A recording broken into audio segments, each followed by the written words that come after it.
Ladies and gentlemen, the moment we've all been waiting for is finally here.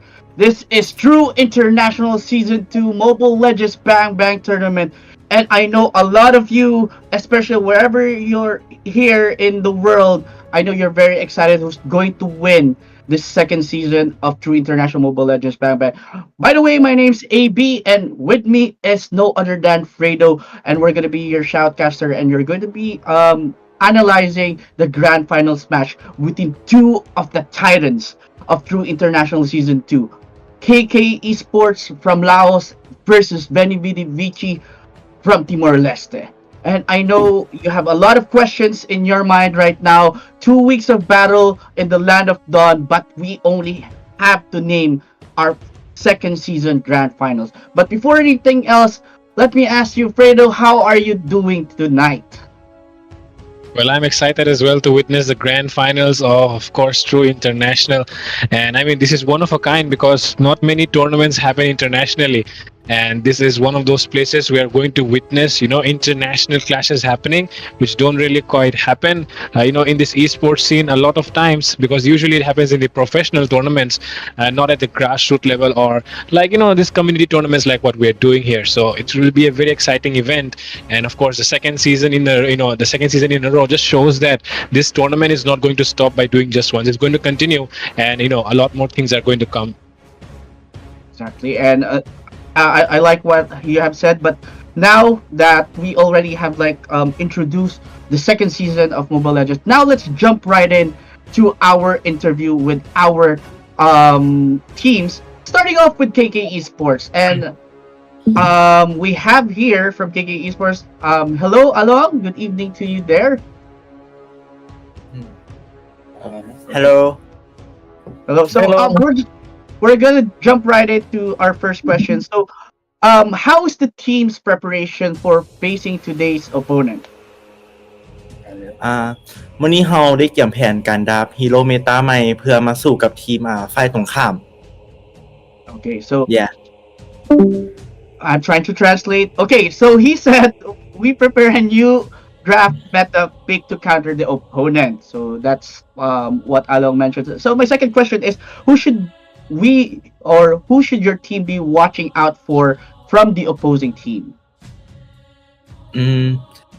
Mid laner maybe.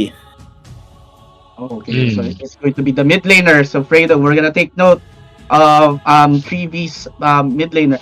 And last question for you, Along, and also for KK Esports. Any message for the opposing team for the 3V? หวังว่าทีมตรงข้ามจะพร้อมเพราะว่าพวกเราได้เตรียมแผนที่จะเอามาสู้กับมื้อนี้แล้วโดย So good luck today. Okay, going to wait for a translation. Okay, so he said, "Hope you're ready, and we have prepared for this, and good luck." So that's going to be coming from KK Esports. So Along and KK Esports, thank you and good luck to your team. And now we're gonna jump right into our next team, and it's going to be coming from 3V. So Fredo, would you like to do the honors to interview our? Hello. Yep, hello there, and congratulations on reaching the final. First of all, what are your thoughts, coming into this final? Do you think you have what it takes to win this one? Thank you for the greeting for us, and I'm very confident that my team can win this match. Okay, and what who do you think will be the key player from your team? Who is the one you're waiting for him to shine tonight? Like he has not been performing very well or something, but tonight is his night. Like in the finals, in the spotlight, he will be the one to carry your team tonight. Which player do you think?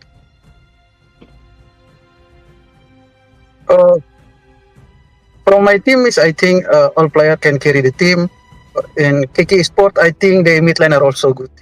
We need to respect the mid laner. And any last message that you want to say to the side of KK Sports before you get into this final?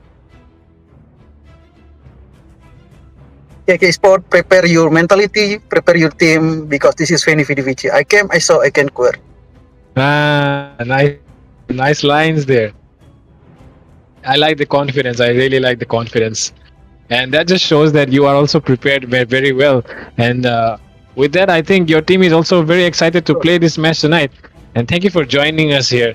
Of course, you're the CEO of the team, and yeah, thank you so much Thank for you. joining and Good. for this interview. Yeah. Right, so that's from You're welcome. 3V Esports.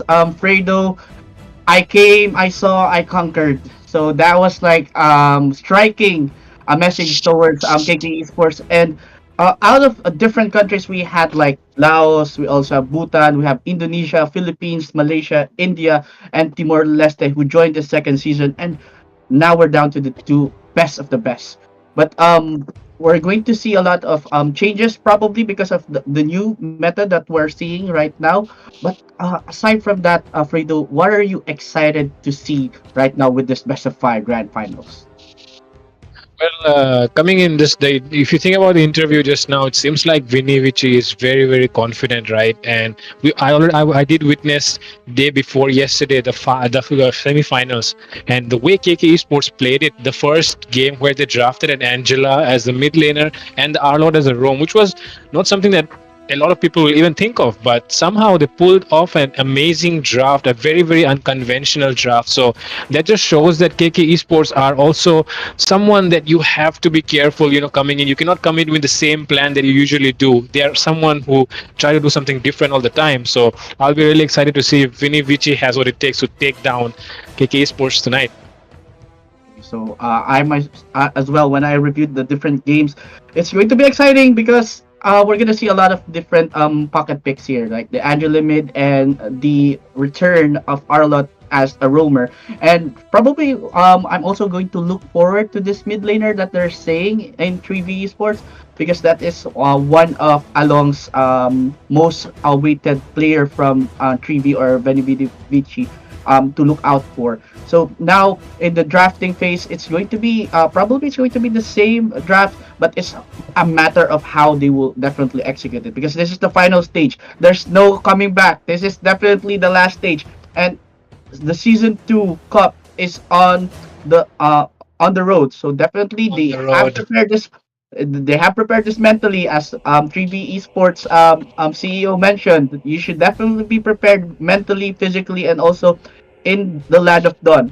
And before anything else, we would also like to thank our generous sponsor NextG for making this tournament happen, and at the same time, all who have joined. Because as you mentioned earlier in the part of before the interview, we're already having like grassroots tournaments, and this kind of initiatives definitely put countries that we never see in main stages in the international, but here we can definitely see a lot of teams are thriving and making themselves known. And because to tell you honestly, these countries are really scary when it comes to Mobile Legends. And Mhm. just you mentioning like the pocket picks and how they executed it perfectly and tremendously unconventional picks. Probably some of our players or even some teams definitely would be scouting in these drafts, and they could definitely use them on their professional scrimmages or even in international stages. Just around the corner, we're gonna have the MSC in a couple of days from now, and we're gonna see it first here enter international season 2 of the Mobile Legends Bang Bang tournament. So I'm very excited of what we're going to witness tonight because boy, I'm telling you, Fredo, all of my um fear and also all of my chills was gone when I was seeing how they drafted because I was to tell you honestly I was like looking forward to having the typical Indonesia versus Philippines team, but now we're seeing two teams that it's definitely make a name and definitely going to be teams that we're going to look out for in different tournaments as well, but we're seeing them here first in True International. Yep, exactly. There is so much to look forward to tonight, and before we move on to that, I really want to think as well, like, these countries, like you said, Indonesia, Philippines, they're always there up on the top. And even in this tournament coming in, a lot of people would have expected the same, to see an Indonesian versus Philippines grand finals, or maybe Malaysia, maybe Malaysia just comes in as the third country to, look forward to. But somehow it's neither of the top three that we always witness. This time, these are two different, like completely out of, like one that no one could have thought of, right? But now they're here and now they have to perform. And I mean, talking once again about the confidence that Vini Vici was showing, the CEO himself, right? The owner, whatever you call it, the guy who has been the leader of this team. So a person as a leader, when you show confidence in your team, it gives the boost of morale that you need in such moments like these, when you're playing a final. And it's, of course, it's an international tournament. It's not even a like it's not even like, inside your own country or something. It's international. So the stakes are even higher this time. And it just the people who are supporting you from your country as well, those who are watching, they also feel a lot of passion and excitement watching you play. So you have to perform for the people as well, not just yourself, but you have to keep the faith of the people alive in you, that okay, there are people in our country who can play this game very well, we should support them and all that. So yeah, considering all these factors, there should definitely be a lot of pressure on the shoulders of the players right now, of course. And I'm definitely looking forward to see if these players, I mean, of course, they're like tender kids right now. They're not even that old, mature enough, to take all that pressure. But guess what? When you are in this field, you gotta take that pressure sometimes and perform. So tonight, let's see if these young talents can actually perform under pressure tonight. Because of course, the finals, people are watching. Your teammates from teammates, not just teammates, but the people who are supporting you from your home country. And considering the fact that they have they have managers, they have CEOs and all that. So the people who they are, like those who have supported them.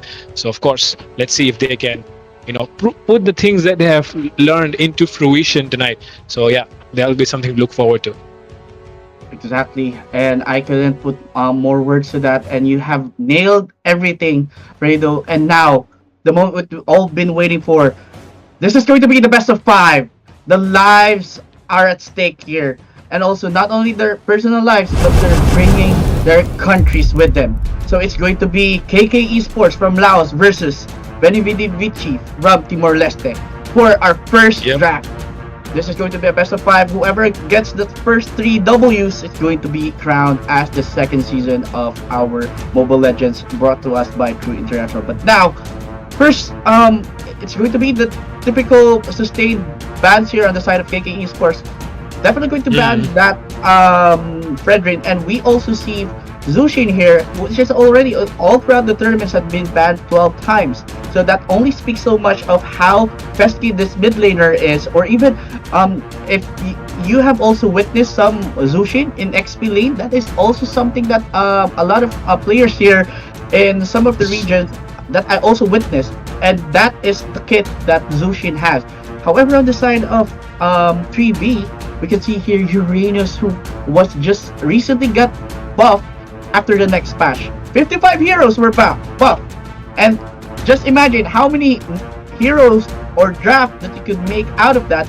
But we have seen that you don't need to have like a huge stacks for you to sustain all of the damage with this Uranus. So Uranus, you're gonna be out of the picture for this first match or first game between the two. And here you can also see, of course, the Empress herself. You don't want this unknown hero to be played by both of the teams, so you're definitely going to prioritize taking out unfamiliar heroes as of the moment in the current meta, and that's the reason why 5 times you're gonna be out of the picture as well. Same with Zushin. Yeah. These two mages, they are really controlling mages. They like to dominate the lane. And I mean, both the teams did talk about their mid laners, right? So it just seems like in both these teams, usually the mid laner is the one who controls the game. So that's the reason why both these teams are banning out mid laners, as we can see Zushin, Kimi, and as well as the Zacian getting banned out. And now it will be the last ban coming in. And oh, guess what? The mid lane pick that I did tell you about, the Angela, is also getting banned out here. A lot of mid lane bans happening, even though we know that this meta is more about the EXP. But guess what will get left out here in the jungle role, or probably the roam? A very, very flexible pick. KK Esports going right into the draft with that Paksha. So probably it's a flex baksha. You could definitely use it as a post 5 or a rover baksha, as we have seen from recent international tournaments, or it definitely could be the jungler baksha, as from Onyx ID. If you have remember during the grand finals, Kyrie also utilizes baksha as Yep. a jungler. But in M5, we remembered how Baksha did not go well with Onyx ID, but we'll definitely know we're not KK Esports and also 3V, but we're seeing a Baksha here as a first pick on the side of KK Esports. So that just gives you more room on how to counter disrupt. So you can definitely have like carry there, or you can have like burst type mages, as we can see here on the side of 3V, which they prioritize this Farsa because of the mobility. As you mentioned, we definitely need to have like utility alternatively mages in the mid lane to really control the game, and we have Farsa as the prioritized pick here on the side of 3V. But the answer definitely is going to be the Mountain Shocker coming from Lee Chun Chin. It's going to give you a vision. So we're, since KK Esports already showcased that it's not going to be a jungler Baksha, it's going to be a roamer Baksha, and we're going to have a Yishun Shin as the core.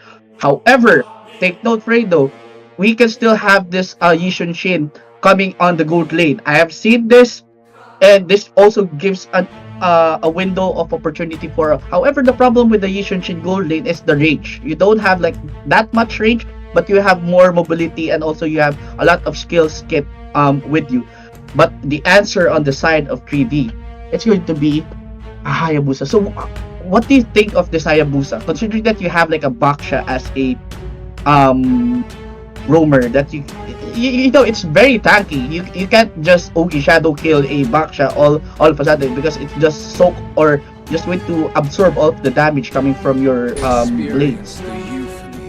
Yep, exactly. Baksha not going to be the easy target out here for Hayabusa, but guess what? The pick here to deal with that Baksha, they pick the Granger, I guess. And I mean, the Granger does do a pretty decent job at laning phase, but picking up way too early, I feel like. But you know, they can still ban out the Irithel or any sort of counters that might be coming in for the Granger in the second phase, and that should do a good job, I think. So overall, in the first phase of the draft, I feel like KK Esports have taken a decent lineup, you know, considering they have a Kadita as well, which can actually cause trouble for the Farsa while she is using their Feather Airstrike. So she has to be really careful and look out for Kadita around when she is using that ult. And on the other side, I also feel like the Hayabusa pick has been picked only to counter the Yi Shin here. I mean, he will be trying in those team fights to get his shadow placed marked onto the YSS and try to take him down immediately, because the source of damage output that you are getting in the line of KK Esports till now is going to be just that Yi Shin. The Baksha is not there for the damage. Arita is just a single target hero. It's like one combo and then you're done. You have to get out of the team fight. You cannot deal any more damage. But if you think about the recent Shin, he is going to be the main source of DPS. You know what's looking so far. So I feel like only for that recent Shin is this Hayabusa here. But let's see what happens in the second phase.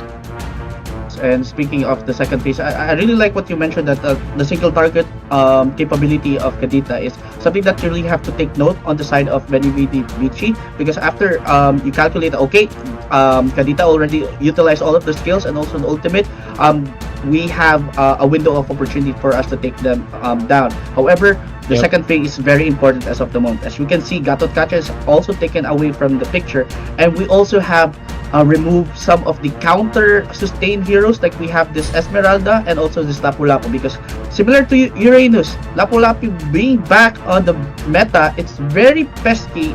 Not only pesky, very, very scary when it comes to dealing burst damage. With that, even level 4 Bravest Fighter is very difficult to counter. But now the answer here, it's going to be, as you mentioned, the Arlot from GB. No, they come with the Arlot. The Arlot is actually very decent. Of course, the setup potential is also there in this, and he can sustain team fights. And of course, he did also get a buff in the recent patch. That is why he can sustain even more Coming in though from the other side would be a Badang and Clint. Okay, this is actually a very good pick against the Granger because the Granger usually does good in the laning phase, but when you can out damage him, out poke him, and when you talk about out poke, Clint comes to mind, and that's the reason why I feel like this Clint is a very good pick. And if you think about the Badang, the setup potential already there in their hands. Hey, talking about setup, look at that. They picked the Tigreal as well. In the last phase of the draft, KK Esports pick up the Batang. Meanwhile, on the other side, V3 have picked up two heroes, EXP and Rome, which also have a great setup potential. And speaking of potential here, this is really looking good. Both of the teams, I might say, I really commend how they outdraft both teams. But the last picks, the Tigreal and the Badang, this is going to be the final draft for game number 1 between KK Esports versus Veni Vici. Who's going to take this one? I'm leaning towards the draft of 3V here, especially with the Tigreal pick. However, we will never know, especially we have two Indonesian heroes here. We have Kadita and also Badang here. I think it's going to be something. There's like a certain buff on both teams. But Fredo, this is the Land of Dawn. Welcome to our game number 1, best of 5, True International Mobile Legends Bang Bang Season 2. And it's going to be very, very exciting. So, ladies and gentlemen, we'll witness the first match. First match indeed of the night is the best of 5 series. KK Esports going up against V3. Both these teams, of course, in the international tournament, which does not really happen quite often, could have a chance, could have a shot at getting that glory in the second season of the True International tournament. And coming to the laning phases, definitely the Arlord should be struggling here, but instead it seems like the Badang is the one who's struggling instead. And speaking of off-cam pick-off there, Tiger, I think that was an error or probably overextension, considering they're trying to take out this pterodactyl or this used to be the Little Wanderer, but that is something very important because it gives you a vision. The new All-Star or this Dino map is giving you a lot of spaces, like especially the vision. But going back, Fredo, what really happened there was really a mistake or probably just an early pick off on the side of KK Esports, making themselves known. Okay, we're not gonna allow you to have those setups because we're gonna take this first kill or first blood advantage as early as possible.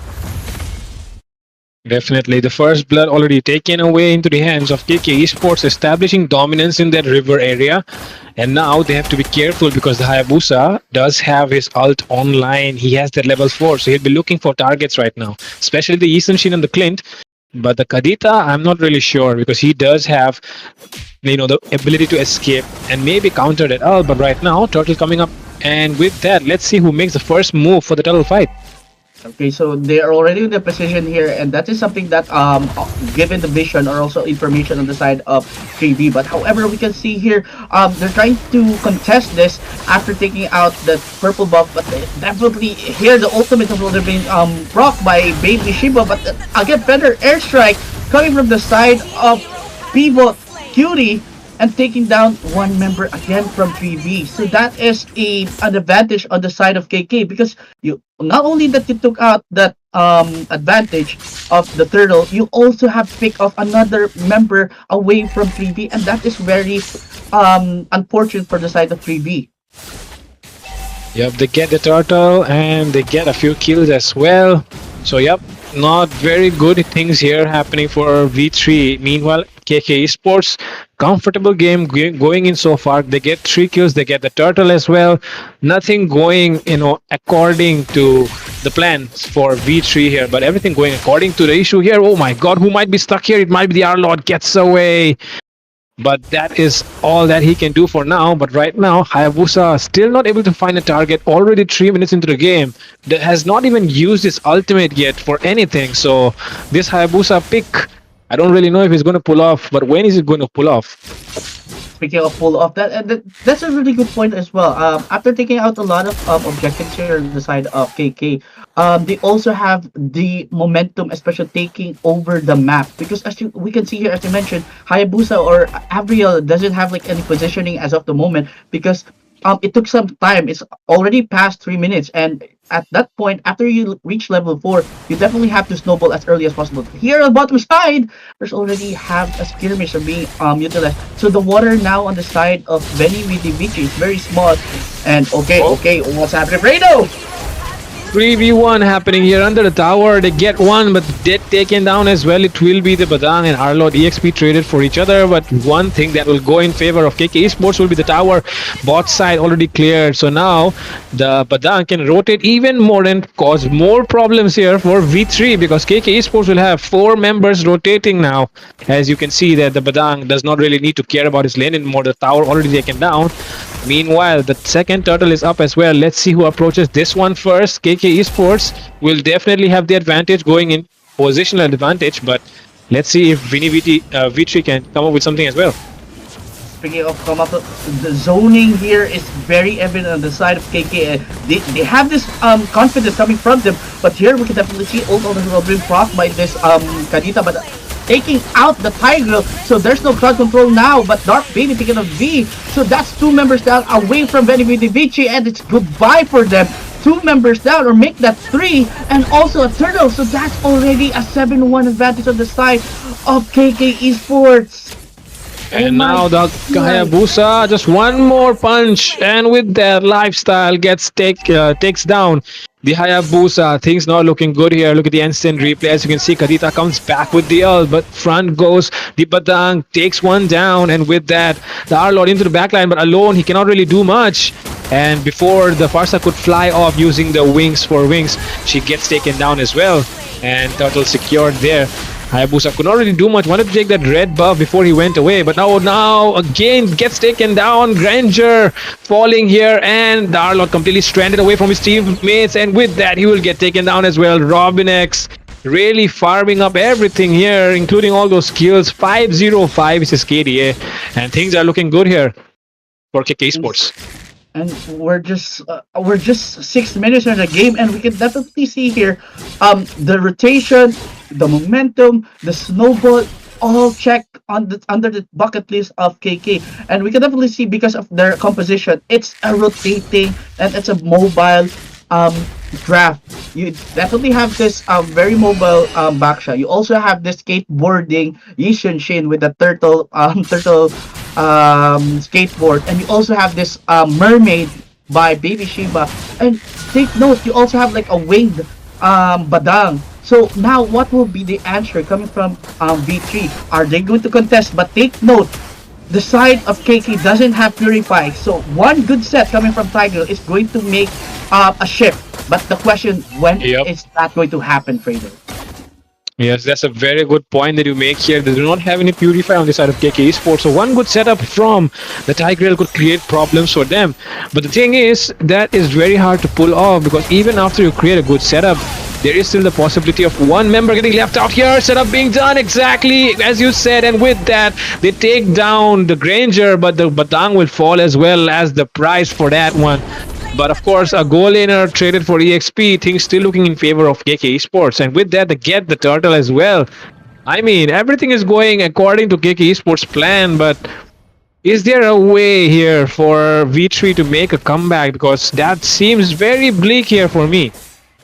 Speaking of bleak, because at this point you definitely have to have stacks with your passive, and at the same time you need to have like a stacks for your Sky Piercer if you're a Granger, and that's what you need in this current draft or this current meta. But speaking of this is going to be a huge problem for the side of V3, because if you're going out of your base, it's going to be difficult for you to counter, because you have to question, am I going to use my Purify against Badang? Am I going to use my Purify against Kadita? Am I going to use my Purify against Yishinshin Skateboard? Those questions you need to answer. So it's really going to be very difficult from the side of V3 to really counter. But as I mentioned, one good set coming from Tiger, as what we have seen here. But the target is always this Badang. Is that the answer that they need? Yes, for me, it's something that they really have to take all the resources that you can have, take all the heroes that you can have, take all necessary gold that you have for you to have itemization. But as of this moment, you don't need to die, because it's very costly for you at this point, because it's already 9 minutes in our game, already 3 members down on the side of 3B. what is going to be their answer with this aggression coming from KK Esports. And with that, they get all the towers down. Only the inhibitors left standing now. And like you said, there needs to be a lot more patience being shown here by V3. But the thing is, KK Esports, they are the ones being aggressive here. They are the aggressors. V3 are forced to respond. And when they respond, they always get one or two members down. And that's the reason KK Esports still exploiting every single thing that they can find on the map. Meanwhile, V3 are forced to stay inside their bases for now because there's no information. Tigreal finally comes out, tries to get some info, and with that, look at the Lord already getting melted down here by Robin, and Robin will get the Lord. First Lord of the game, and that should be a very easy thing to try and end it actually, because look at that, the towers, only the bottom side one has that gold shield. Other than that, the rest of the towers do not have it anymore, so it should be an easy push here. At least one or two inhibitors should be falling. Speaking of falling, after the magic shield is going to proc here in the bottom side, they just have to defend this. You still have this Farsa, that is something good in terms of defense. But the question is, are they going to able to have the inhibitor turret standing after that charge coming from this Lord? Hey, look at that, Badang with the setup, fist crack, fist win combo, and with that he gets two members down, three actually, two more left, and it might be everyone falling down, shut down, secured here by the Hayabusa, but it's too late for that because the base will be locked down, and it will be the first win for KK Esports. PG, well played for both teams, and that was so fast. I was like, what? That was so fast. That's like under 11 minutes, 10 minutes and 25 seconds as our official time, and GG's for both teams. KK Esports definitely was showcasing their momentum. After winning yesterday's match, they have already proven, okay, we came here, we saw you doing your thing, and we are the conquerors against V3. So it's going to be, will it be a momentum for them, or will it be, there's going to be a shift from the side of V3? But the MVP, no other than Robinx with that Yishun Shade. 90% team participation with the team fight, 919 and 1052 goals per minute, and a total damage of 30k. That is someone that you don't need to have in your upcoming matches, because it only showcases how Robinx have utilized this Yishun Shade, and that Yishun Shade is something that gave a lot of problems on the side of V3-4B, because if you notice, the Mountain Shocker, despite it minimizes the amount of damage, but it still gives you a macro vision of where people would be, because, and I think that's the reason why they did not opted for a Purify on their lineup, because they already have the Yishun Shade, and they definitely could counter it with this Badang, because one of the things that can counter any Tigreal here is either Ruby, or you have this Badang with those fist crack, fist wall combo. And that also gave another momentum, or also an advantage for the side of KK Esports with their draft. Also with this long range Kadita. As you mentioned, it's a single target, but if you're going to be hit by the Ocean's ODT and the ultimate, it's going to be a problem because you're going to be knocked up. However, on the side of V3, it is good. They have the current meta draft. This is like an international known meta. However, we can see here the rich guy, it's going to be Robinx. We also have the carry. We did not really even needed a Clint in the composition, because even if you only have like Ishan Shin and Baksha, they're already taking a lot of kills on their sides or under their belt. However, on the side of 3V or V3, this is something that they really have to take note of. Here, as you can see here, what happened is that they already have like a momentum shift, taking the first turtle, taking the first blood, and also controlling the map as early as 2 minutes. That already gave them an advantage. And on the side of V3, they tried to counter, they tried their best, but already members of KK Esports already have the snowball.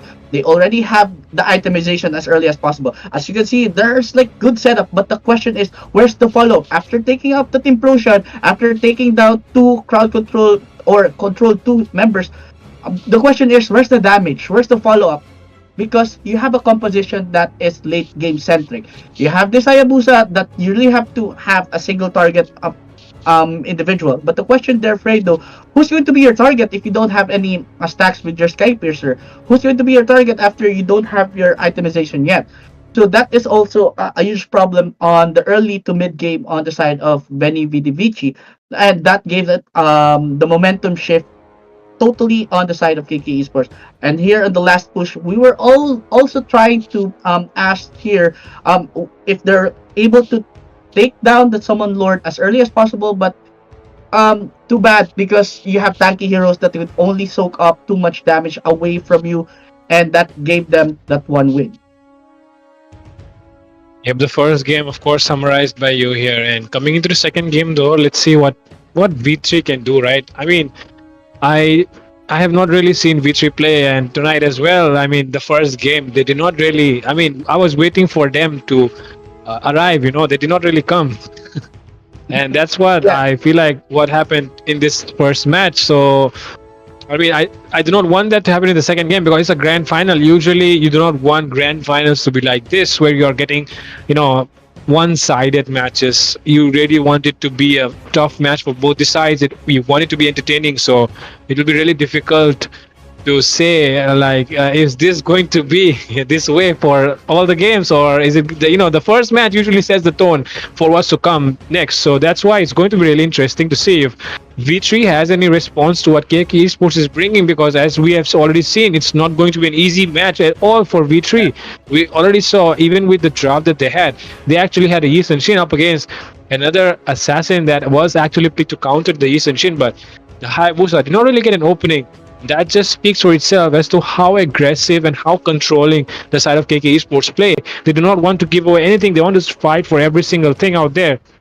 And that's the reason why it's so hard to play against them. Right now, though, it's going to be even more harder because the thing is, momentum is something that usually gets carried forward. And right now, KK Sports has it. Meanwhile, on the other side, V3 have not really opened their bank account. They have not really arrived yet. So it's going to be really hard for them to figure out what they have to do here. exactly. And I really like what you mentioned there. I think KK Esports came, they saw, and they took the 3v away from Veni Vidi Vici, and they put that winning. So as of the moment, we're going to have a very quick break. So don't go away. We're going towards our second match here, the best of five grand finals between KK Esports versus Veni Vidi Vici of Timor Leste. Only here at True International. By the way, my name's AB, here with me with Fredo. So don't go away, and we'll be right back.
course, we're back here at True International Season 2 Mobile Legends Bang Bang, and my name is AB, and now, thank you so much, Fredo. And now we have Ray here, the Superman, who's going to join us with our second match of the night of our grand finals between KK Esports versus Veni, Vidi, Vici. And again, we're now here jumping directly to our draft here. So as you can see, I think you already witnessed the past game earlier, Ray. So what can you say about the second draft? So we can see here already on the side of KK Esports, they already have taken out 3 members or 3 heroes here. We have Uranus, Arlot, and Baksha. So they already have felt Arlot's going to be a problem on their current draft as of the moment.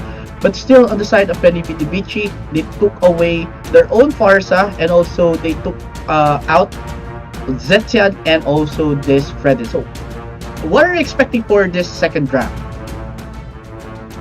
I'm just gonna, move away a little bit so you can hear my prediction. You can see what I'm getting at, right? I was expecting this one, but looks like it was gonna go back to the Yushin. It actually makes sense considering, like, in the mids of the tournament, we had the season update and the patch note dropped in, and we got Yushin did not exactly get the adjustment, but it's the fact that all the fighter jungles, they kind of moved down a tier, and because of it, it gave all the assassins to climb back up, and Yushin was basically at the best spot, and you can clearly see the win rates from both of them. It is pretty clear why they have been getting favored a lot lately. But honestly, I'm gonna be Yushin's performance, despite the win rates might tell you that Hayabusa has a little bit higher, Yushin's performance has been the best so far. Almost feels like whichever team has been picking him, it's a close to an auto win because of the fact that you can utilize the 4-1 rotation much better, obviously, because you have the vision. With the Hayabusa, you can go for 1 versus 1, but issue is that you lack the vision if your roamer is not able to provide it. But Yushin does not have that issue. Just go Mountain Shocker and you're gonna be able to escape any ambushes, which makes him such a good 4-1 rotator jungle. Really can excel at it. So I feel like that's one of the reasons, but at the same time, I feel like it's just the teams who have been picking up are really getting comfortable and are able to really utilize him to the maximum potential. But let's see, this time around though, we do have a little bit of a variant, which is the Lapu Lapu, which I honestly feel like falls into the top 2 EXP laners.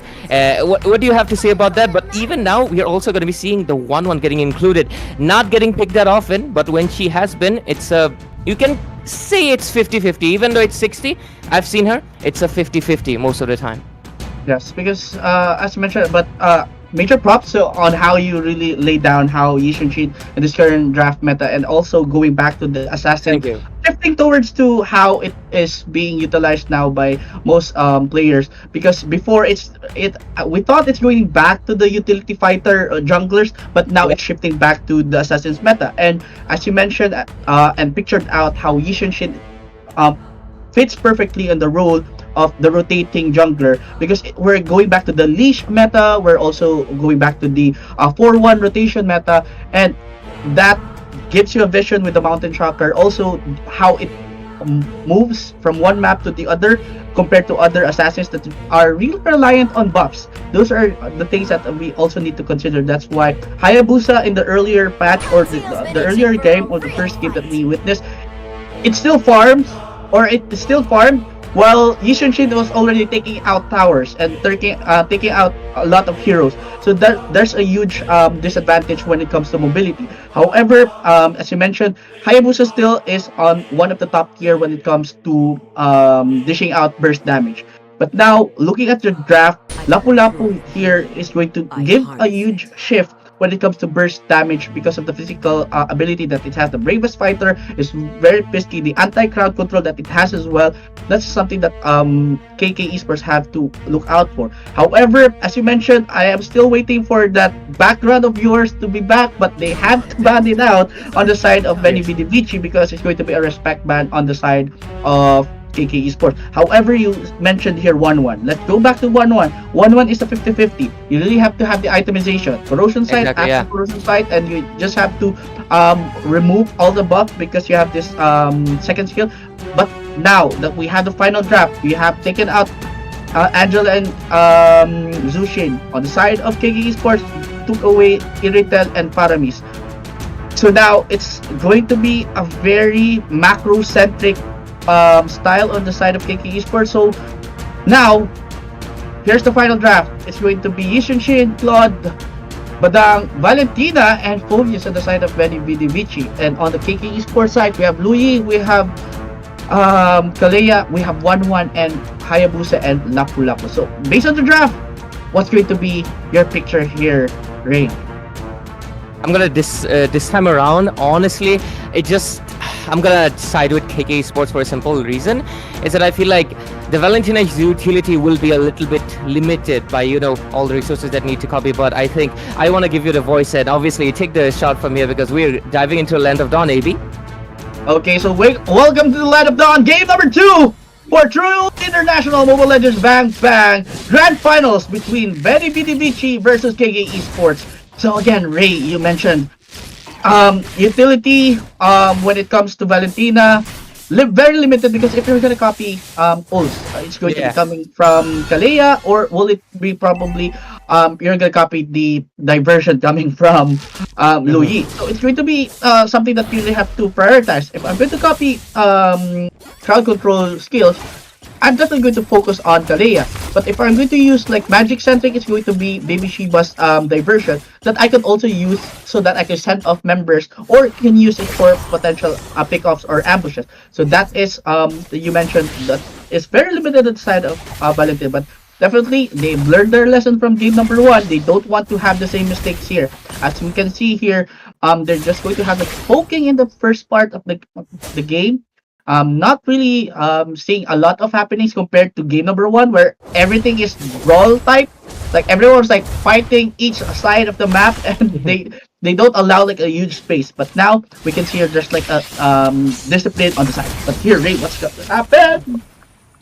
Goes by and the shot barely missed out, or was it no, that heal was able to save him, but right now Van der Verge and all of them are looking for an angle to go. So there's a flicker, a fist crack coming in, but no, the first one actually a full turnaround. Baby Shiba is able to secure the kill, and looks like double kill for Dark Baby as well, and full turnaround of the table immediately. 3 kills into the hands of KK Esports when it felt like the first blood was actually gonna go into the hands of Veni Vici.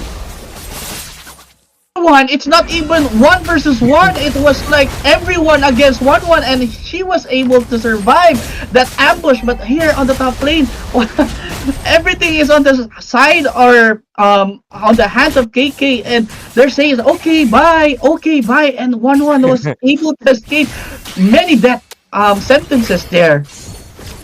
It is really impressive what they're able to do so, but oh, look at Tsunami Slam coming in, the Valentina copy coming in clutch, and they will secure at least 1 kill for themselves. But we can clearly see the gold has shifted a little bit to the hands of KK Esports. That might slightly affect how this turtle is gonna go, especially considering lifestyle on that Lapu Lapu. Oh, we're still a lot of resources already getting baited out, especially Baby Siva doesn't have the flicker anymore, so better watch out the movements. We're seeing all of them considering, but oh, there's a diversion coming in over here. Okay, looks like they want to go commit. This Lapalap comes in with the base one, but the fist crack and the punches might just be a little bit too much for KK Esports to be handling. I was trying to find a flank angle, wants to take down someone. Van der Verge will be the first one to be falling from the hands of this ninja, and right now both of them have made a few trades. The score sits at 3-4, and looks like they want to back off so far, but no, Hayabusa still has a retribution. They're looking for an angle onto the bottom lane. There's the Mountain Shocker coming in. Looks like this is going to go into the hands of Avriel. They're still going engaging, but looks like it's time to go back because the V has to retreat. But no, the bunk into the hand of Pivot will get taken down. Quite an extended team fight just for one turtle soup there. And Turtle Soup was indeed very hot on the side of KK Esports, but the attempt of having that diversion play. But wait. Okay, so we're gonna have like this German here. There's a German cut coming from Badam, but we can definitely see Dark Baby just poking with that shurikens, or what we say, the arrows coming from that crossbow. But going back, as we mentioned there, after taking there's a surprise coming from that Louis diversion. I think there was like a miscommunication if there's going to be a follow-up, because it was like a diversion of your teammate's death, because he sent him to their death, and it gave the momentum on the side of KK Esports. But however, you can see here the top lane, Ray. Looks like they want to go in for a possible solo engage into the V, but no, he actually survived it, and right now Lapu Lapu is the one who's actually in trouble. So much damage, and he gets bursted out. He's going to be the first one to be falling. The Padang, it's just putting in the overwork over here as he's able to get a few more kills. The score has been evened out for 6-6, and obviously we got to take a look what happened wrong in the hands of KK this time around. I think they overextended here in the jungle area, but we definitely see here on the top lane, they're trying to take on V, but because of the sustain coming from this focus, and also that gave them like a momentum. Okay, they already used all their skills, and we can definitely see here that's a danger zone when it comes to the L push, because the L push is very skimpy. You don't want to go match hand in hand, because you have to take answers coming from Avriel's Mountain Shocker, also the kits coming from Badang, and also you have this Valentina that could use the Arcane Shade that could definitely terrify you, and that's a huge problem when you're in a very narrow space and you don't want to have like skirmishes just like that. And that gave a momentum shift, equalizing the kill on both sides, 6-6 under 6 minutes, and we have the last turtle here for both teams. But definitely KK here is not ready to surrender, because they just learned their mistakes. Okay, we're going to take this turtle. Now we're going to be seeing a possible engage, because Phobius already with that Impel Pursuit is already diving in the 1-1 with the crossbow tank, dishing out a lot of damage. It's a little scribbling over here because I just cannot really see who she's dealing the damage out, but looks like at the flow of how everything is going, Treebot is already falling in the hands of Veni Vici. It looks like KK Esports is actually back on track with this game. Has been nothing but a full tug of war, AB. So this is the instant replay. As you mentioned, there's a huge scribbles there, but we can have to see after Kalea utilizing that tidal strike, or we could definitely see here that after them taking out, when they allowed Dark Baby to use that heavy crossbow, that also gave them the momentum and taking like a huge amount of damage against members of V3. And it was only a simple clean coming from Rubings with that Ogi Shadow kill. But here we can see utilizing the diversion, and also as mentioned earlier in the draft, you have a Louis. This is a macrocentric game, as what we have seen from other teams as well. You're gonna use the diversion, you're gonna throw your members away in huge map. Oh, okay, but what's happening here? Hey, oh no! I feel like that was a mistake. Baby Shiba went in all alone in that bush and immediately fell victim, and right now the Badang was also getting taken down by the damage that came in from 1-1. Robings over here also getting a pick off. Back and forth, the game keeps on going. For the price of Baby Shiba, they actually take down 2. KK Esports immediately with the revenge. You take down 1, we take down 2 immediately. And looks like they're still trying to prioritize, but of course, Yushinshin has the mobility to get out of it. But the response from KK, that was immediate and fast. And look over here, the gold ranking, the 1-1 leading. That's not good, because, you know, I was talking about a 50-50, and this is the positive 50, because if your 1-1 is so fed, that's not a good scenario for, of course, Veni Vici. Yes, speaking of Fed, 50 plus 50, it's definitely 100, because she's on the top tier when it comes to gold ranking. And but take note, Veni Vici, you still have 2 marksmen here with the Yushinshin and also this Claude. We haven't felt Claude yet because of the 0-3-1, but if that's going to be online later on, that's going to be a huge problem on the side of KK Esports. So they're going to have to answer 2 problems when it comes to the marksman with the burst type. However, it's a snowball type of hero. They need at least 3 major items. You have to have like Demon Hunter Sword, you also have to have the Corrosion Sight, and also the Golden Staff for you to be online. But now we can see Dark Baby with that number 1 gold ranking. So she's already fed too much. She's not even full as of the moment, so it's already under 9 minutes, and this is the first summoned lord. So what's going to be the answer from the side of Veni Vici? Are they going to allow this to happen? But wait, a full-on diversion into the bottom lane. Claude might not be able to survive it. Of course he cannot. It's a full 5-man engage on 1 poor marksman. 1 thief will get immediately taken down, and obviously gaining the number advantage. This is going to be a 4v5. At least he's going to be coming back in 15 seconds or so. I think they can defend this lord pretty easily, but I think they definitely need to save those Mountain Shocker to make sure that the Louis doesn't get their hands in an upper hand like this, because if they lose members 1 by 1, it's not going to look good, especially with the gold advantage that's going to keep climbing 4k into the hands of KK.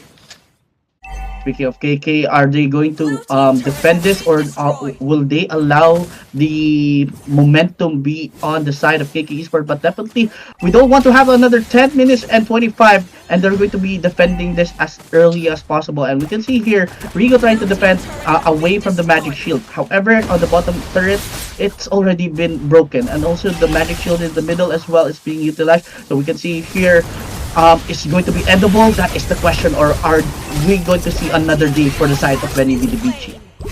The blazing duet being used up just defensively, I feel like that was a slight misstep. But oh, what is that engage coming in from Valentina? The copied, but still gets taken down, unstoppable by the 1-1. And of course, there was a Nugi shadow kill. Looks like they still want to keep going because Louis is looking quite juicy and low, and the Phobius will be able to take him down. And oh, Winter Crown play over here, inspired by the 1-1. Really close. That was a really high IQ play, but unfortunately, still baiting out the Inspire was just not enough. The Claude was a little bit too far to take them down.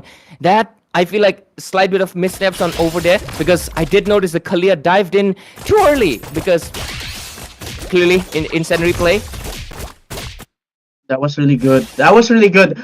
We can definitely see the pick of potential from the side of Veni, Vidi, Vici. They copied Kalea's Tidal Strike, and at the same time they used it. And also coming from the Phobius, we have seen the Infernal Pursuit as well being utilized. They tried to take down members away from KK Esports during that overextension or overstaying at the bottom side of the camp of Veni, Vidi, Vici. However, we can see here, the momentum is still on the side of KK Esports. So the question now goes back, are they going to allow this? But nope, that is the answer that we've been looking for. We're not going to allow the aggression from the side of KK Esports to continue. We're going to counter it, and we're going outside of the base. Look at the damage that's been dished out to the Lapu from this Demon Hunter Sword. He's just getting melted over here. Oh, Hayabusa looking for an angle to flank. So far, okay, they have lost 2 members, so maybe it is a good decision for KK Esports to decide that, hey, maybe we need to regroup right now. The Mega Pterodactyl is going to be coming in, not the Lord, right?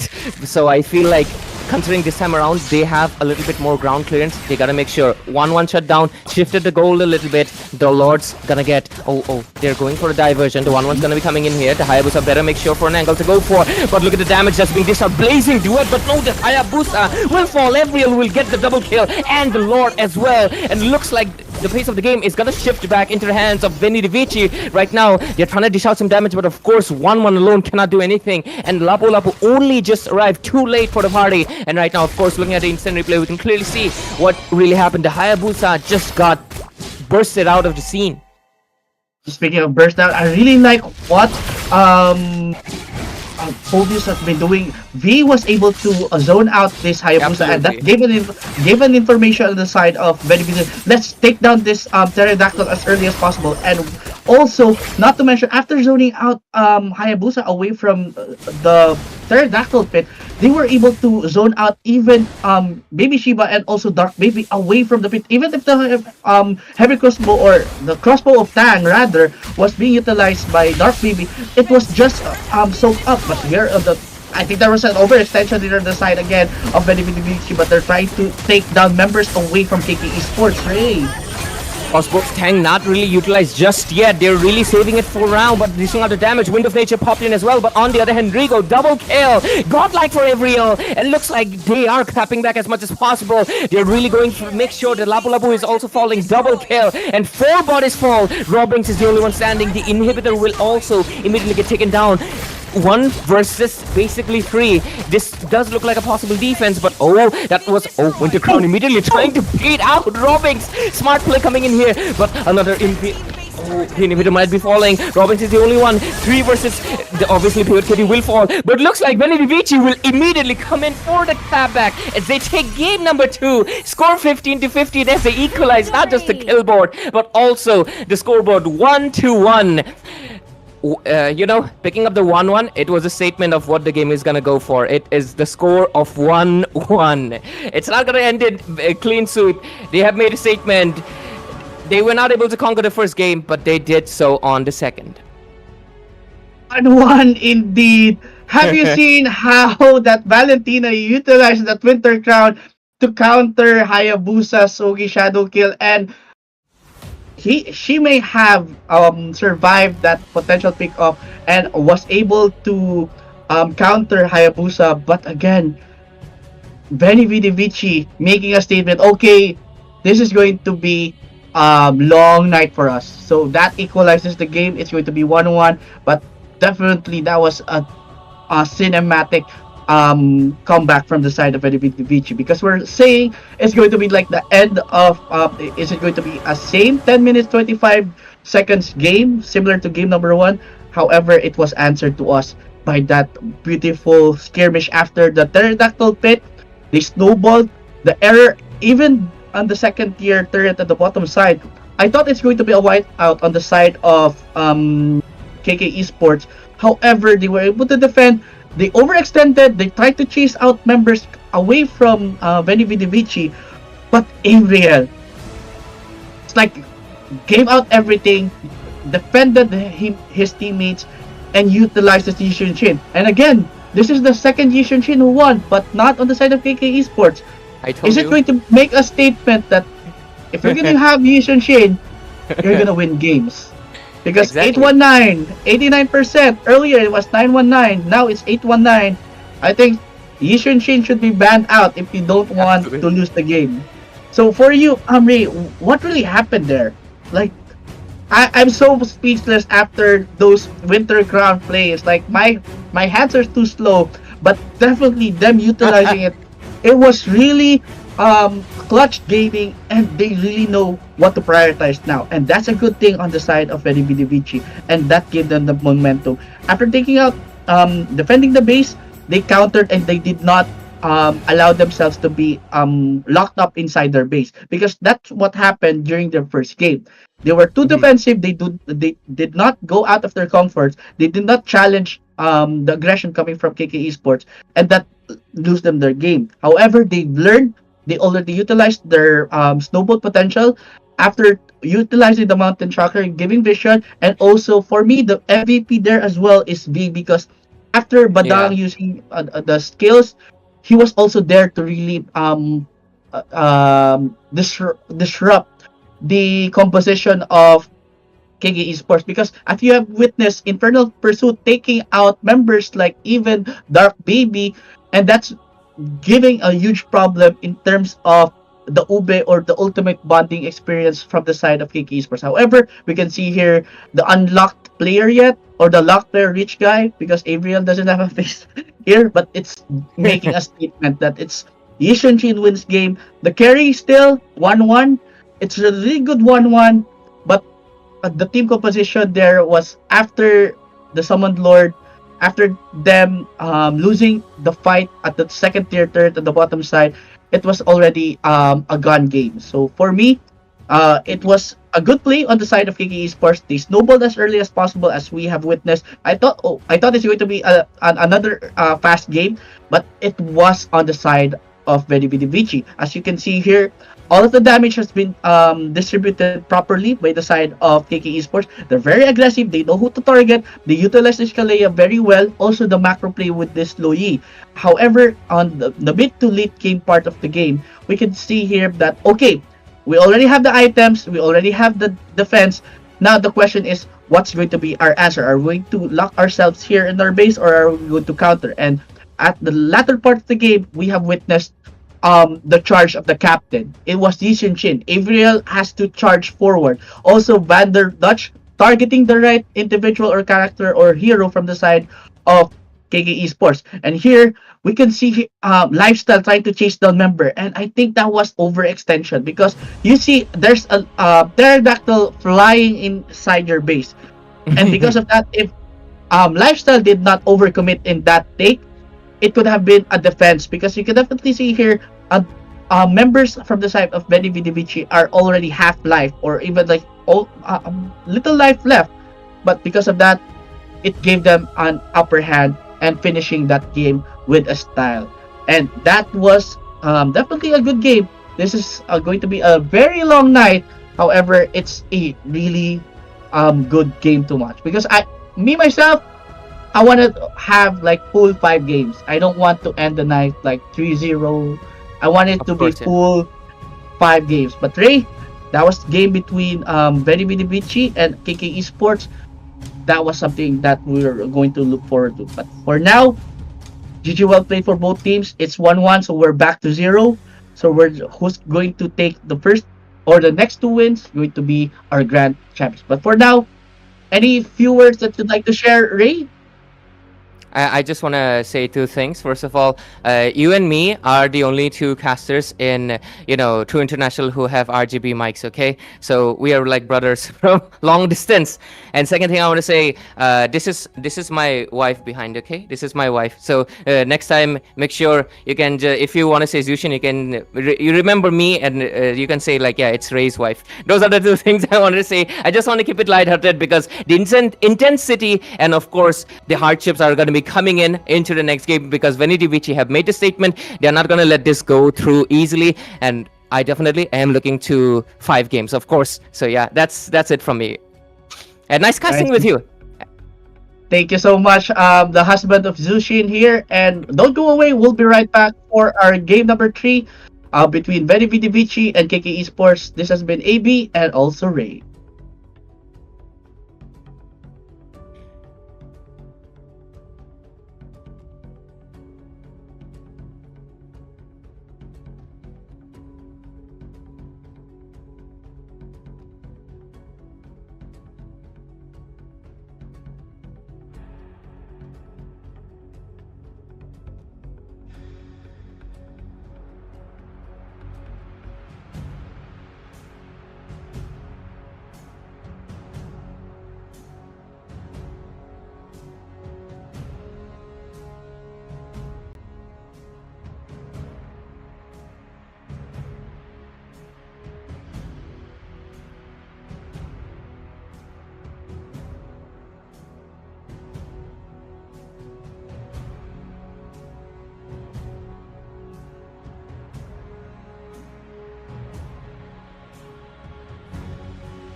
Okay, we're back here at True International Season 2 Mobile Legends Bang Bang Grand Finals between Veni Vici of Timor-Leste versus KK Esports of Laos. And here with me, no other than Sebastian. Yo, So, yeah, Ash! what's up? So, how are you feeling right now? You have witnessed game number 2. I'm shocked. Like, so easy for KK, and then when he just came up popped off, like, I'm not gonna give you the team slip. I'm just gonna show you why we're back in the finals. Back from the stages, they were eliminated, and they got a chance to make it all the way back up. And the fact that they made it back to KK, oh my goodness me, I did not expect it at all. But look at what they're showing against KK. So it's going to be like a Cinderella story, as they mentioned here, and I really like what you mentioned there, that they already had this. It's like this is our second shot to a lifetime, and they're really showing up. I think that the first game it was like something like testing the waters first, and then afterwards, okay, we learn from our mistakes. We're going to have this, and I thought it's going to be. Okay, I think we're going to have our lessons learned on the third game, because I thought on the second game they're already losing after taking out a lot of turrets by KK Esports. But as you mentioned, boy, how they countered and how they turned the tides on their favor, and that really showcased how momentous that is for the latter part of the second game. However, I just want to hear your side, Sebastian. What is your expectation in game number 3? Because now we're here on the drafting phase. Are we going to see another Yishin Shin? Or do you think Yishin Shin will be? Okay, it answered my question. Just pretend you did not know that Yishin Shin was banned. But are you going to expect, if Yishin Shin was not banned, did you expect that Yishin Shin is going to be banned out? One of the best, wisest players I've ever seen in any tournament platform. The thing about them is that, once they pick out a hero, they really love to ban that hero, so, it prevents them from, making the opponents think that they would, maybe they'll pick it again, we have to pick the counter. So, Veni here completely disregards that and make sure it's like, we're gonna ban the heroes we used last match, we'll make a new one. And they love playing games like this, mind games. It's very important here, especially against KK. They're like, they're not mistaken in Laos. They're one of the best in the top 5 in the country. So for Veni here, it's one hell of an experience. But to play with them around and fool around with them a little bit in the second game, mind blowing. Did you expect it?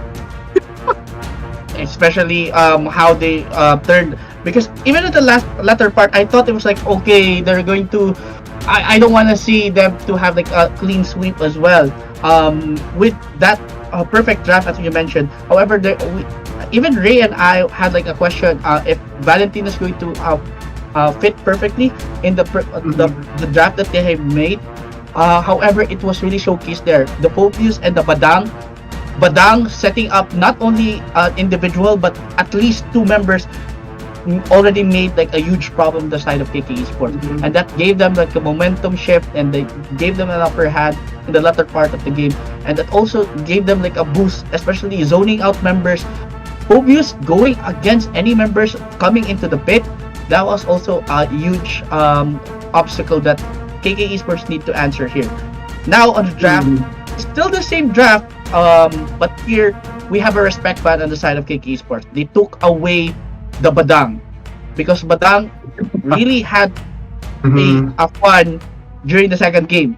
Taking out with a fistful of fist crack, it's like cementing every people against the wall. Okay, take there, I'm gonna kill you, and then it's an easy clean coming from the Yishin Shin. However, the side of Veni Vici, we can see here Lancelot being banned probably is a respect ban, because Lancelot, as of the current meta, yes, it is an assassin meta centric.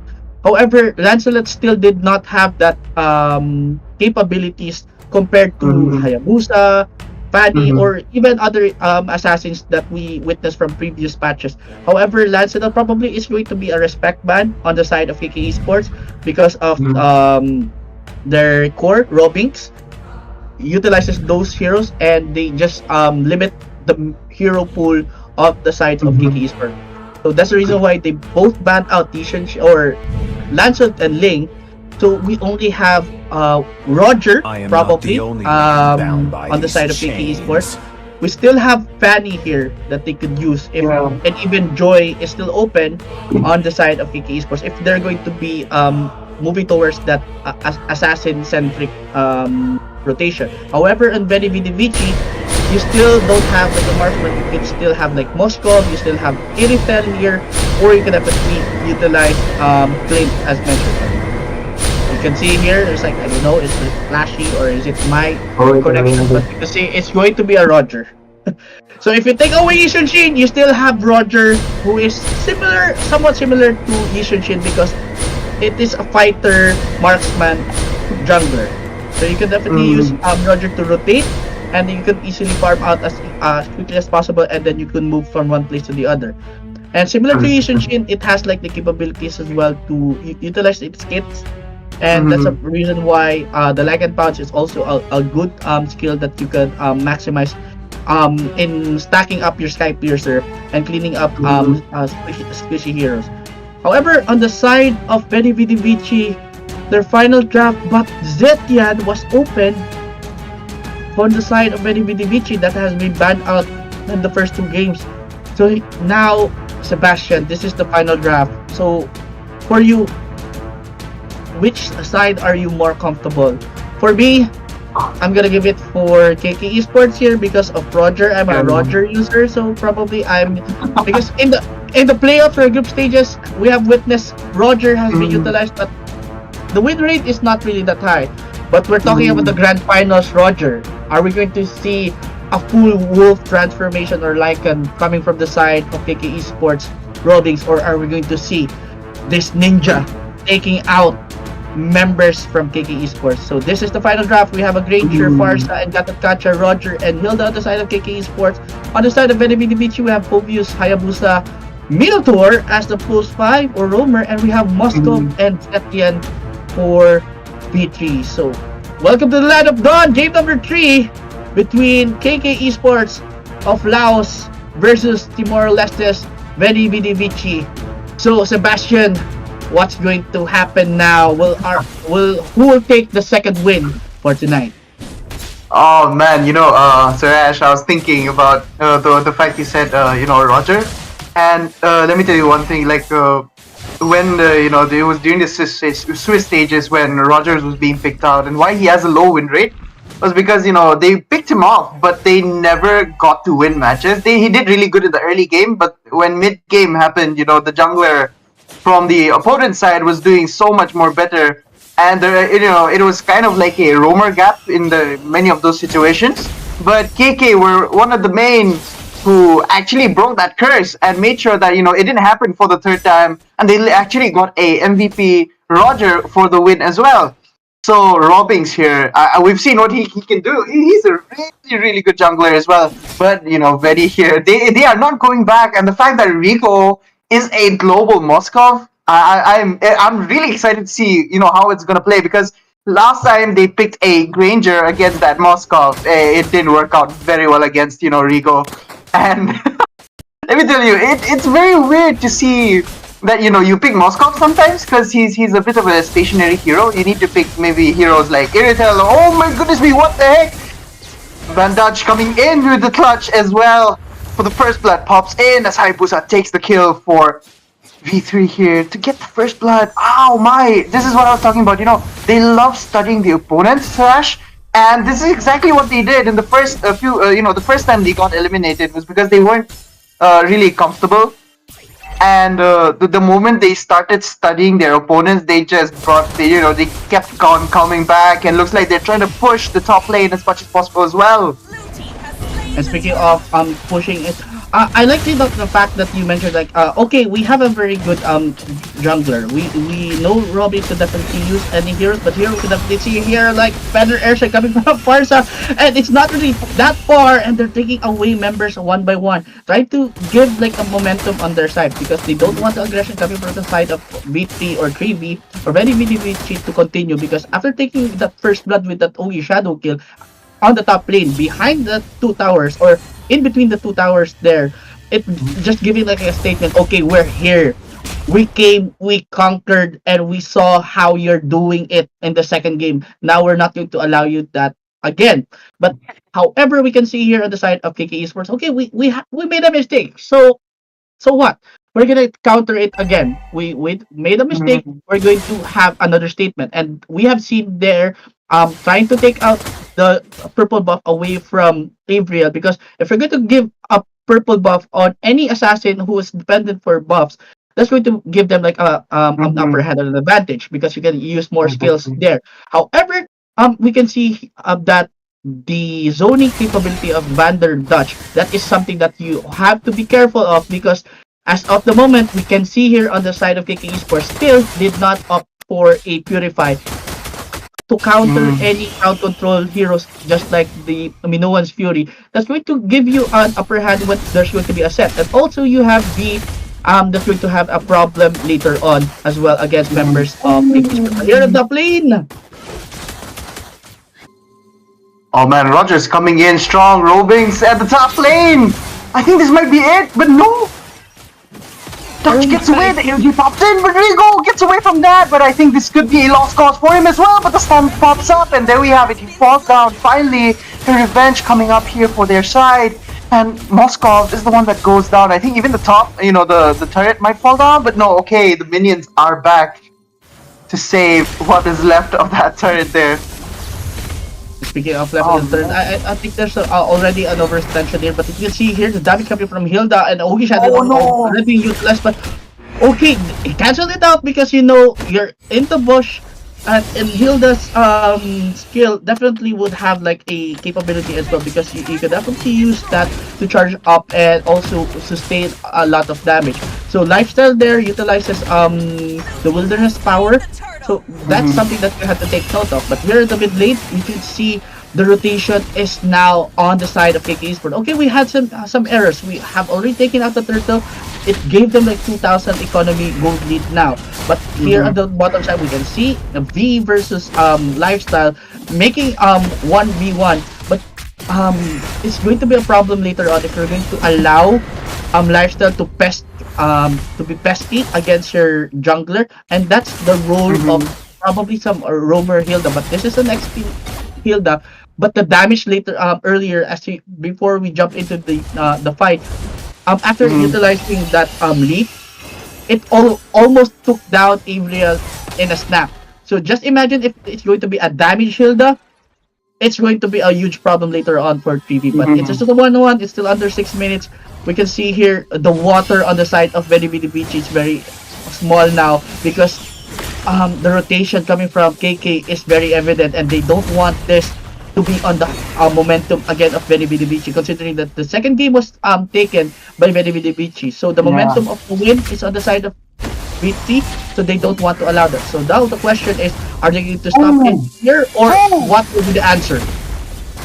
Granger flickers away from that. He gives it off so freely, but I think that was a good cause. Though the turtle, the retry is gone, but from the side of Avriel and the shadow kill away as well, he's not going to be able to mark that Fasha, which they need. The AOG and the feathered airstrike are, I think, too much to handle at this point. And it is Fasha. She has very high burst, and level 2 she can just like melt down tanks as well, which is crazy. But the bot lane falls off as they are not going to be able to do anything here. A 4-man rotation coming up by KK Esports. Will it be continuing into a fight? Minotaur might be on his way, but he doesn't want to get out, I think, maybe too far. Okay, that's pretty good. I think they're focusing more on the turtle at this point.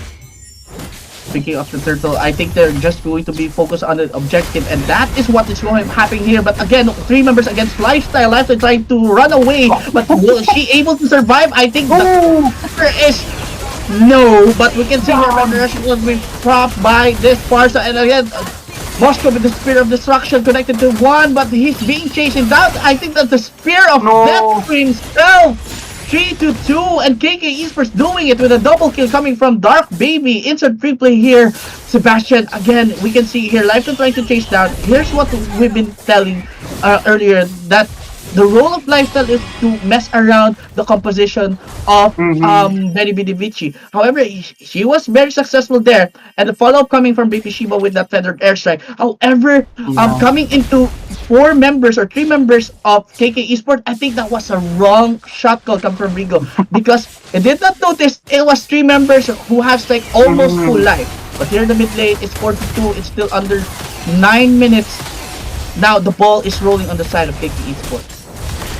I think if Roger were to get the farm like he's getting right now, he's level 12. He's probably the highest right now, and that's a little too much damage on the Lycan Fawns as well. The AOG connecting onto anyone is going to be devastating because that Lycan Fawns is just going to finish them off as we all know and we love the Reaper that Roger is. And he's made to kill these people off in split second, and we know as the AOG pops in, like, okay, Hayabusa was able to get away from that as well. So the problem here now is you have crowd control on the side of KK Esports, especially the AOG, plus the feathered airstrike. Those are things that you have to take note of. But after that, you could definitely utilize Zetian's skill, especially the Meteor Shower. Meteor Shower is a global vision as well, and it gives you like a semi-stun that could also give an upper hand. Plus, you have the Minoan's Fury coming from Thunder Dutch. If you could have that 1+1 combo, it's going to give you an upper hand. Plus, you can just clean them with Infernal Pursuit coming from V, and also a clean Spear of Destruction coming from Moscow. And that's what they've been trying to do earlier after the turtle take. But here at the top lane, we can see here Rigo trying to push minions on the top lane to give them like a water because in the early part of the game, we have witnessed members of Veni, Vici, they're being choked in terms of the map control because of how Rubik's have rotated. But here at the top lane, or in the mid lane rather, Sebastian, what's going to happen here is they're just going to call it out. The feather airstrike AOG pops onto Natalia there, but I think they might be able to get this. The Minoan Fury pops off in a wonderful timing as the Shadow Kills are able to get a secure kill onto Fasha as well. Looks like Lifestyle might be the only one who could, kind of handle their damage right now. Oh my, what in the world? That was a 5-man Minoan Fury. This is what we're saying, Sebastian. A good combo coming with an instant replay. We're gonna look at it again. After the Meteor Shower, we can definitely see Zetian is trying to push away members and also the minions here. After the Feathered Airstrike being proc, AOG did not connect to anyone, and again, in front of the turret, that Minoan Spirit is going to be a highlight of the Grand Finals, and that game of momentum shift. Life will try to chase down most of their Rigo, but again, the life still coming from Rigo is already online. So this is going to be a problem later on. It's going to be a pesky Moscow that needs to be answered by KK Esports. Are they going to allow this aggression to continue? But they really have to take note of they don't have any Purify to stop the rampage of Minoan Spear. Also the Meteor Shower. So after the Meteor Shower, going to give vision. Okay, we're going to put the Minoan Spear here. After this control, we're going to have that OG Shadow Kill, and we're going to have the Infernal Pursuit, and we're going to have the Spear of Destruction to clean everyone. And that was a perfect combo from the side of Vedi Vici. Oh, Dutch, my goodness me, what a nasty play. What a nasty play. I think they're kind of hoping to get that Minotaur away from the fight as much as possible with the feathered airstrike, but knowing the tank that he is, he's not gonna back off that easy. He's gonna look for open windows to make sure that he is able to get all of them at least, or maybe at least three members in that Minoan Fury, so that Zetian can stun them all. And she's not using the Meteor Shower anytime she wants, or just to give vision. She makes sure that she only uses it when they are caught up in a CC moment here there. For the side of V3 to make sure that they secure almost every kill that they're possibly, might be able to get. But look at how he's able to go down, and he goes down. 3 goes solos. Roger, oh my, no, that was a really bad play from their side of KK Esports. But I think this could be it. The Minoan Fury locks onto 2 people, but it is Lifestyle and Roblox that it hits Moskov. Oh my goodness me, the shadow kill secures it as well! It's just 3 people left against 4 at this moment. I got Rigo doing it, and again that 1v1. Give them an instant replay here. He was waiting for the right moment. While you were giving out the explanation earlier, I was looking at the minimap. Very patient Rigo, waiting for Roger to really enter that L-bush. But after that L-bush, taking out that Roger 1v1, he also had like Spear of Destruction. It did not connect. However, you can see the Minoan Spear connected again in front of the turret here in the level 1 in the mid lane. And that gave like a momentum boost. And at the same time, Dark Bay was going home, but nope, not today, according to Avril, because the only shot to kill, he chased down Dark Baby and also make the scramble out of the KK Esports and disrupted their composition. That gave a momentum shift to Veni Vidi Vici. It's just under 200 gold lead, but here, the first pterodactyl, or what we say, the summoned lord here in the Dino map, is now up for grabs for both sides. Are we going to see the same combo coming from Veni Vidi Vici, or KK Esports already learned, okay, we're not going to commit if we don't have the right target, because you only have the AOG as a crowd control. After that, if you're not going to hit anyone, it's going to be a huge problem, because you have to face down 2 crowd controls coming from the side of Veni Vidi Vici. It's going to be the Meteor Shower, or it's going to be the Minoan Spear Van der Dutch. This Infernal Pursuit, it's just going to be a knockback, or also just to scramble members away from each other, just to remove them from each other's hand. So there's not going to be a huge problem when they sustain the damage. However, you need to have an answer right now. Half-Life here on the Pterodactyl, Spear of Destruction that connect, and I think it's going to be an easy turtle. That's the Minoan Fury as well! Airstrike pops in, the AOG trying to get away, but look at Rigo! Rigo takes them down. Too low, the HP is too low to even defend at this point. Like in Pounds, not dealing enough damage there. What in the world? What? Too soon, Batter Dutch! That's doing it! That's it! Oh no! Again, Rigo! Oh my! Dutch is doing it, and they're marching forward. And this is the Dutch dance that we're talking about. And instant replay later on. But we don't need any replay, because definitely that pterodactyl is on the hands of Veni Vidi Vici. Sebastian, this is definitely an MVP moment from the side of Van der Dutch. Are they going to end this?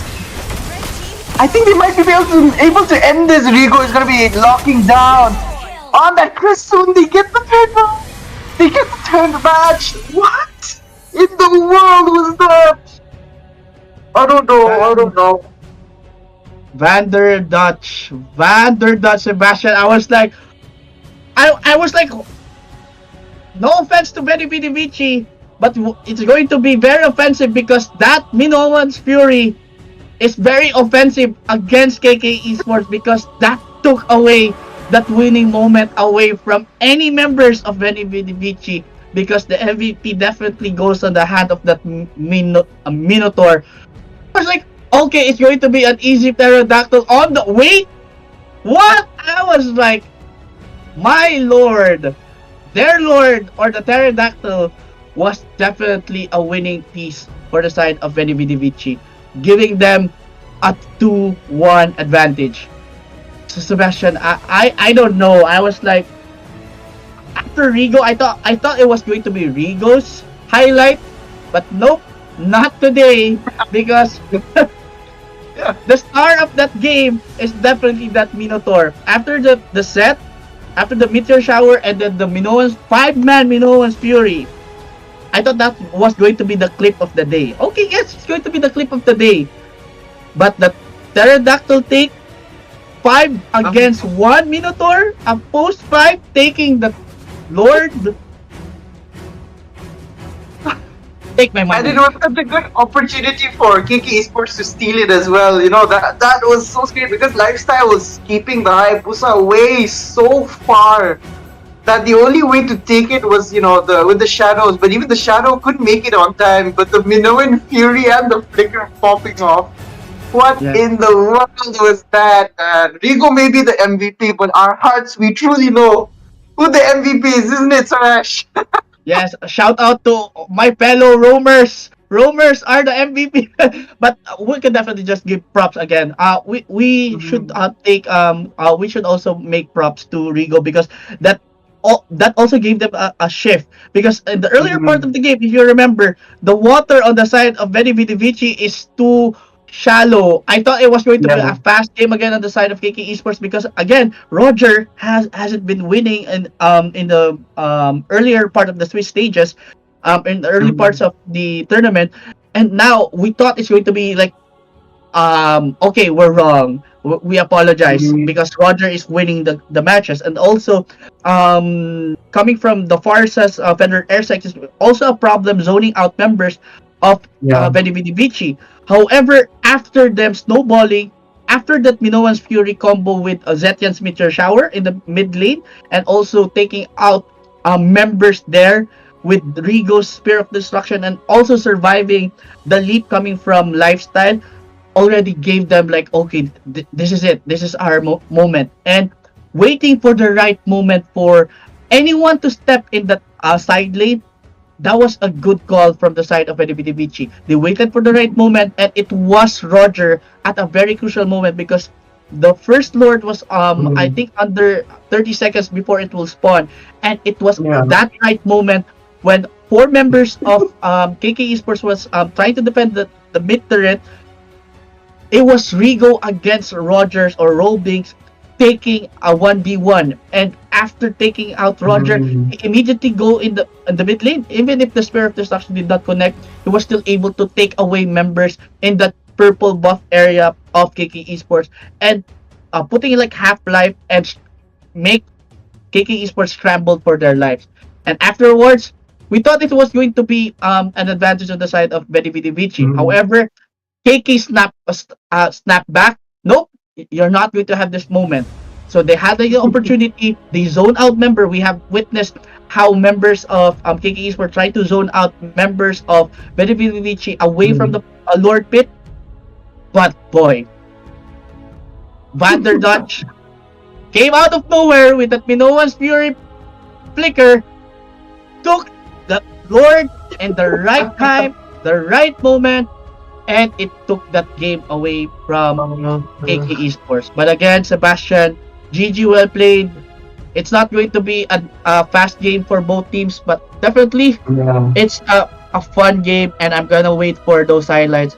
So major props to all members. But again, Vander Dutch, man, definitely if I'm KK Esports, I'm going to ban out this Mino because I think this is the first time I've seen Mino again having the light or having the limelight at tournaments like this at the right moment.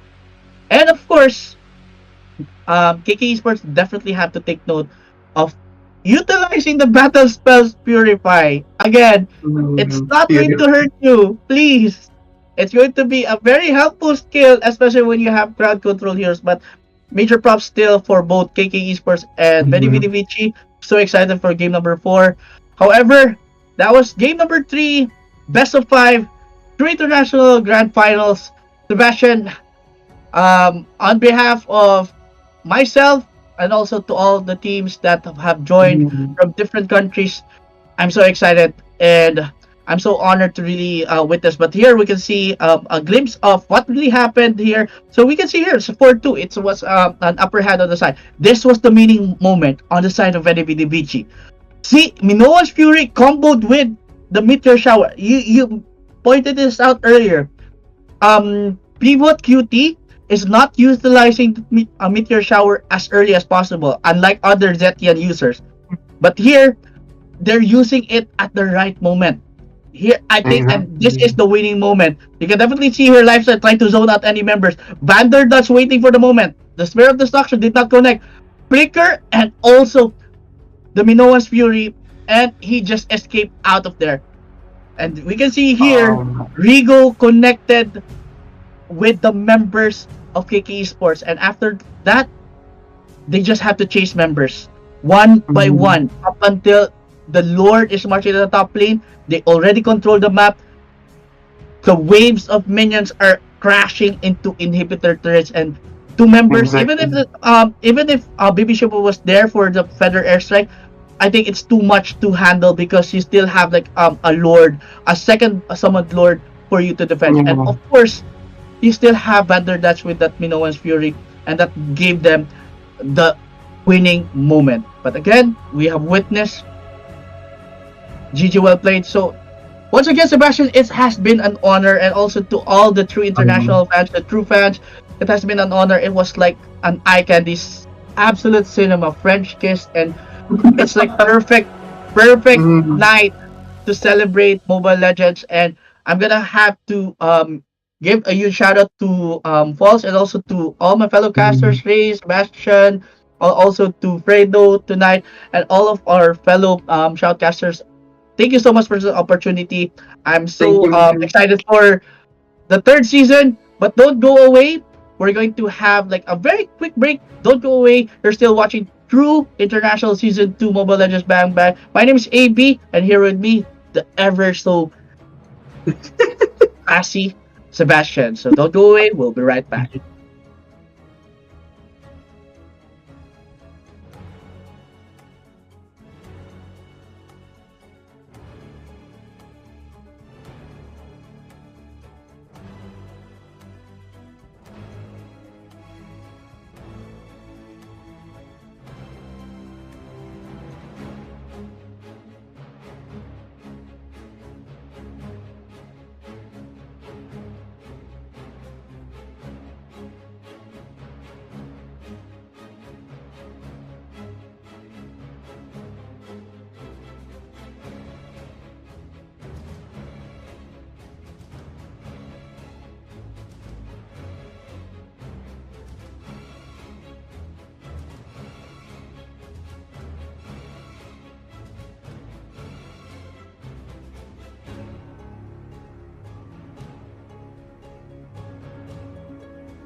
Yo, ladies and gentlemen, welcome back to True International, and oh my goodness me, I've never been this shocked in my life.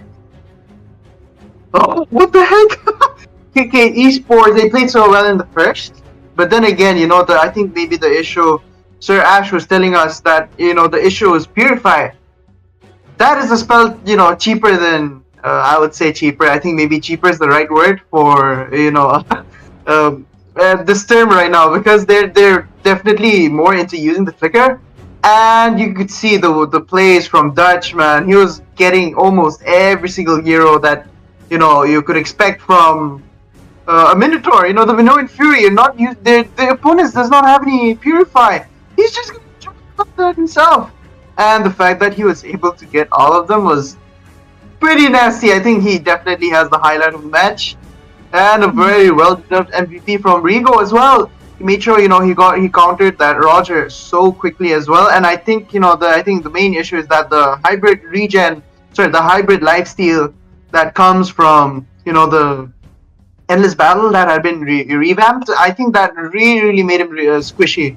And if you don't have your Sky Pacer stacks, you're just gonna fall off. But that was pretty nasty though. Two level lead on a Hayabusa that was the highest in the in Vedi in the third match. It was like he was like level 10 and Roger was level 12, so he had a huge ton of damage. But over the fact that he he was not able to do anything because AOGs from the Gacha was not from Roblox. Yeah, Roblox. He was not hitting anyone.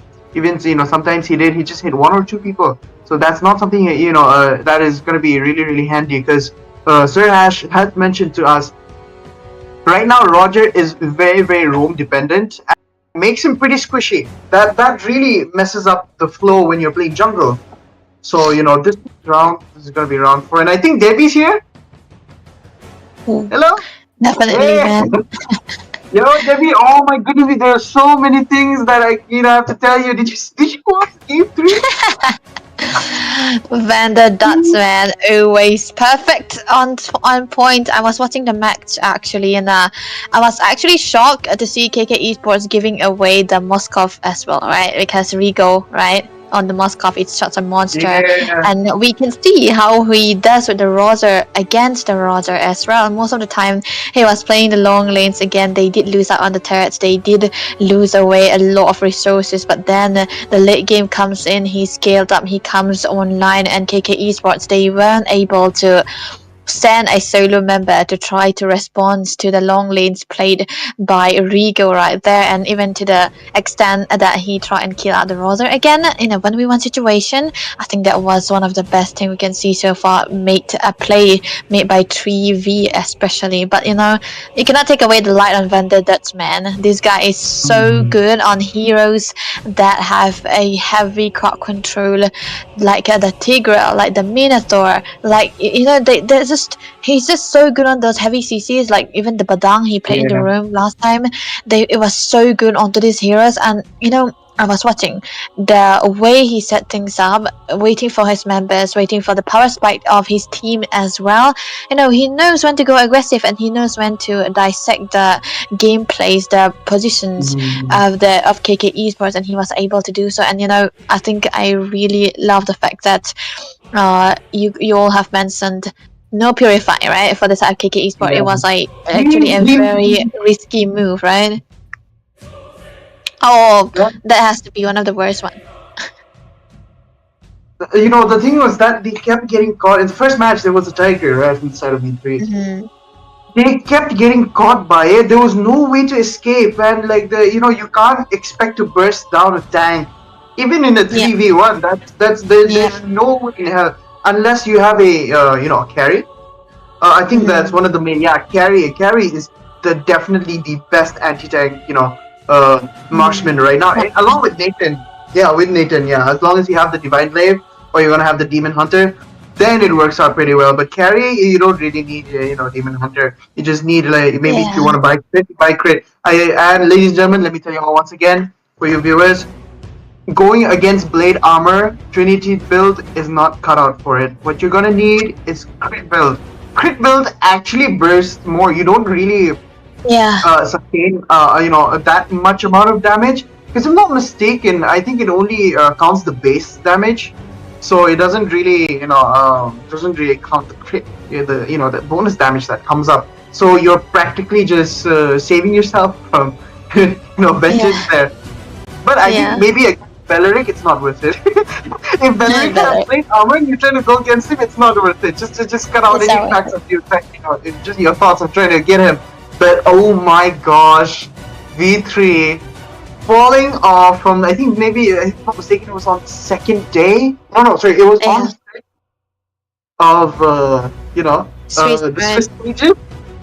Fought their way back all the way up to the finals, and KK was leading. They were beating Cosmic Frogs. They were beating, trying to continue. So many teams, so many top teams in the tournament right now. And the fact that V3 made their way back up, I think there was just one day where it wasn't a clean plate, but every other day was clean sweep. They just swept the opponents off of their feet. And right now, I think maybe they're trying to go for it again. This is the last chance for KK Esports to make a comeback. After this, it's going to be the final fifth match. But looking at that again, and I think possibly saying V3 here, they really don't like giving away heroes that they have used before, but the Uranus along with the Basha has to be banned out. But completely banned out. That means that KK definitely first pick as well. We're gonna see Zetian being banned out. So so now I think they're gonna be going focusing on the utility based heroes now. They do not want to give away the Zushin as well, but what the heck? April once again back with the YSS here on their side. KK Robings will be taking that as well. Debbie, answer, before I let you speak, this no, I'm so excited for this because I want to see which team, I think KK might make a comeback, but Vedi here might be, shutting them down as of this moment. And the thing is that early game they do so well. KK Esports, they do so well in the early game.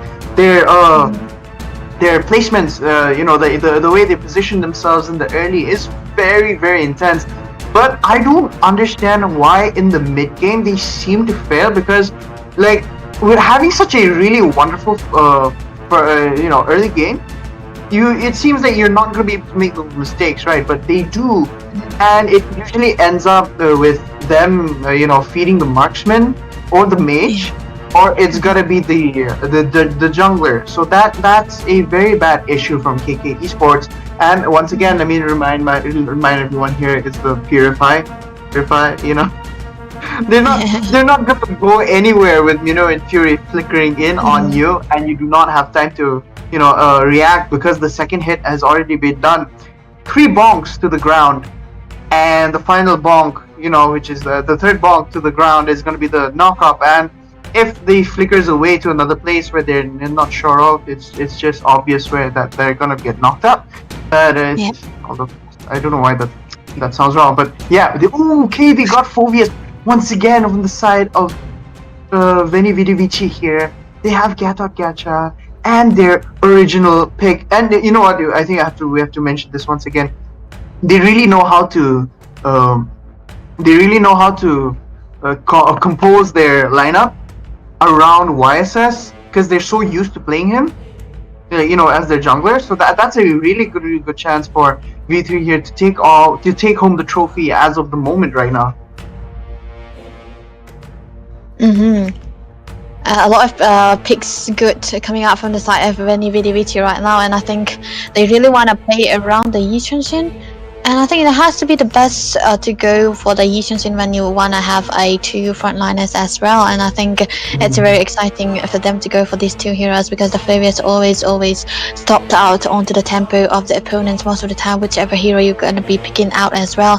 But it's quite a bit dangerous just to go for the Yi Chun-Shin, because they left out KK Esports, their main hero. The composition is definitely going to be a dive one hit dead, because the Hayabusa is already completely open, and KK Esports are going to be picking it up into the previous game was into the hands of Veni, Vidi, Vici, but now it's definitely going to be going into the hands of KK Esports right there. So the red side really loves the Hayabusa, and despite being nerfed down to the ground, the Hayabusa has been quite popular in this tournament so far as well, alongside the Yi Sun, because it kind of counters a lot of squeezy backliners, and Yi Sun is kind of there right there. He wants to farm, he wanna get the level 15 as early as possible, which can be done under 10 minutes if the farming speed, or if the busting is actually very very good. But Veni, Vidi, Vici though, they have to ban away the Granger because KK Esports seems to love going for the Granger first picks most of the time, and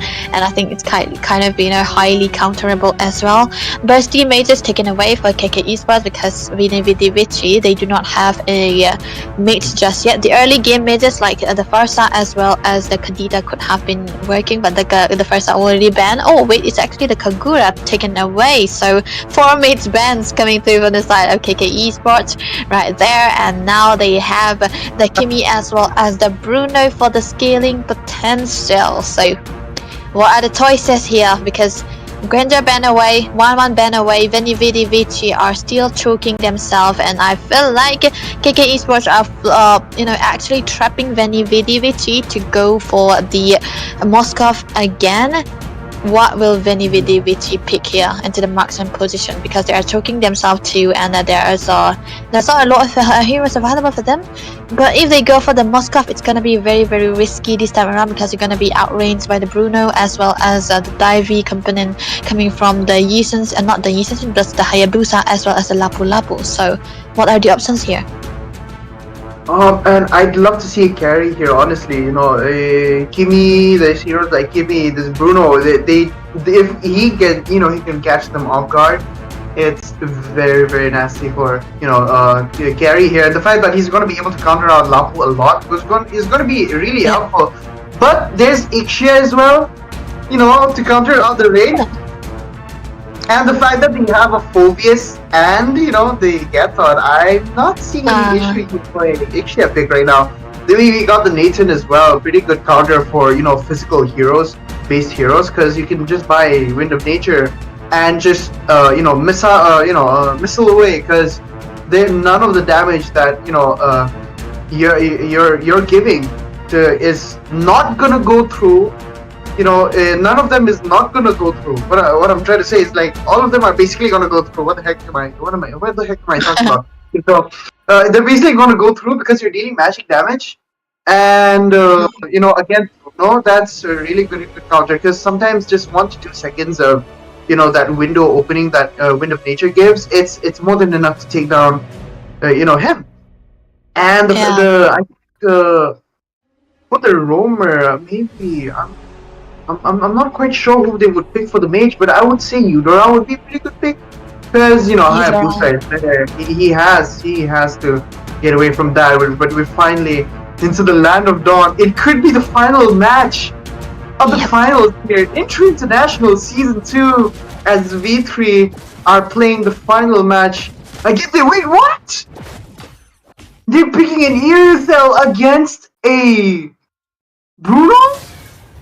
Alright, I think it's actually very legit to go for the Irithel, because you have a lot of ways to try to cut around all of the map, especially when you are on sprint, and I think Rigo is very comfortable on this hero as well. So if you want to go against the Bruno, you might really like to outscale him just a little bit, because into the early game also he have a lot of damage potential as well as a lifesteal, because best situations you go for the Hescos for the Bruno, but right now Robin's able to clear away onto the jungle creep coming off from Avril. That was still coming in, and he's gonna be a little bit of a level ahead in comparison to the Yi Sun right now, but the Yi Sun scales a lot. He does not want to go for the damage into the early game.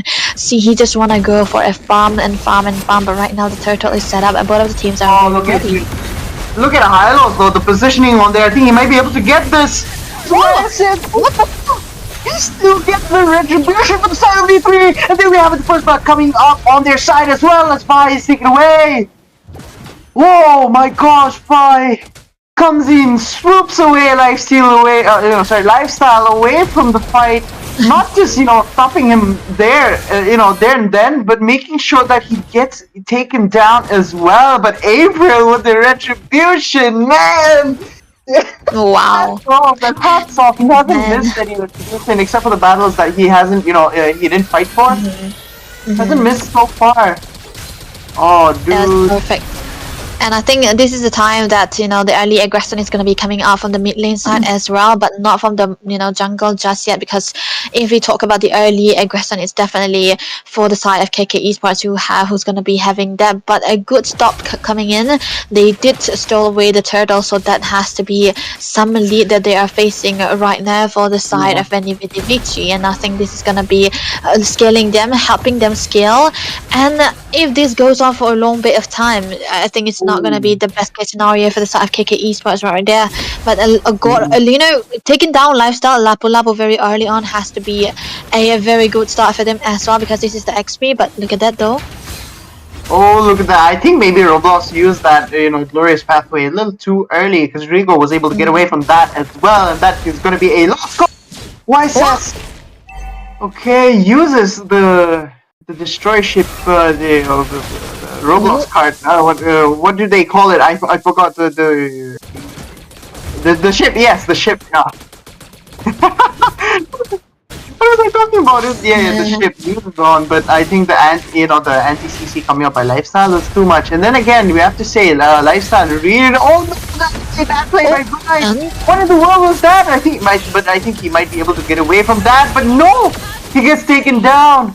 Logi Shadow Kill pops up as well. Looks like Dutch might be coming into play here, because to get away from that, and I think this is going to be an easy turtle for their side as well. That was not a really good play coming up by Vi there. I mean, I do see the imagery where he went for a fight right there, because they just want to get a pick off just before the start of the turtle, but a bad call. But look at the damage though. Oh no, he wasn't able to get away from that. Kimi was able to lock him down. And just stop that from there, from fighting on instead. And look at Shira though. Oh no! I don't think this is gonna be a good sign for their side, and there we have it. Avriel comes up to steal the show once again, saves his teammates. And there we have it. Oh no! Oh man, Mr. Robbins though. He's just trying to look for a flame right here, and if Avril, he doesn't have the mountain circle right there, the shadow, look at that! Oh no, he's going down, and there we have it. Robings finally does go down as well. Woo! He's able to make that play though. That's a pretty good sign, because it is a marksman, so he's gonna have a kind of a marksman HP. And Rigo, you have to get away from that dangerous place right there. Oh no, but he doesn't have the shadow kill, so he's gonna be able to get away from that as well. Yeah, he's gonna be zoned away from that cannon minion, so that's gonna be a big loss for the bot lane as well as the top. Look at them marching down with the glorious pathway just to get just one turret, and it's still worth it though. But Robbins, oh no, that was a fast movement coming out from them as well. But one turret down for the side of Veni, Vidi, Vici, and this is going to be opening a lot of vision onto the top lane as well. But still, the good thing is that they do have the mid lane tower still standing, but now onto the bot lane as well. Dark Baby is able to deal so much damage. Look at that! Oh my goodness! Oh! What? Coming up with the though. Oh man, that was a really good play by Shiba though. What? He was able to lock them down in place. Make sure that, and look at that now, Avriel knows there's no use going to, to the bot lane there. As the turtle is spawning in, they're going to be focusing on that turtle and objectives there. Lapu so far away from that turret, he's going to be able to push it through. And, oh man, what in the world is happening? This is what we've mentioned before again. The early games by KK Esports are completely dominating, Very wonderful to see as well, but looks like Kimi here could have been a really good choice at this point here against that Vexana, but yeah, there we have it. The traction pulse, it's just connecting onto the perfect member most of the time, and I think that has to be the main source of the crowd control that the side of KK Esports are looking for, and they are definitely finding it right now. But look at the position of Lifestyle though. He's just trying to look for a flank, just trying to give out a little bit of beating for that baby right there. But a little bit of a compensation onto the bot lane as well. Right now, Avriel who's rushing in. He's in trouble. The shadow kill rocks up as well. It's not looking good here. Rigo is able to go in, and I think he might be able to get this. Oh! Robinx is able to get away, but I think he's gonna go fall down to the hands. Oh no! The AOG still does not connect. Robinx is able to get away with 1 HP there, and I think he's gonna be able to secure this kill for his side, and he gets a beautiful killing spree on their side as well. No, that was a really nasty play though.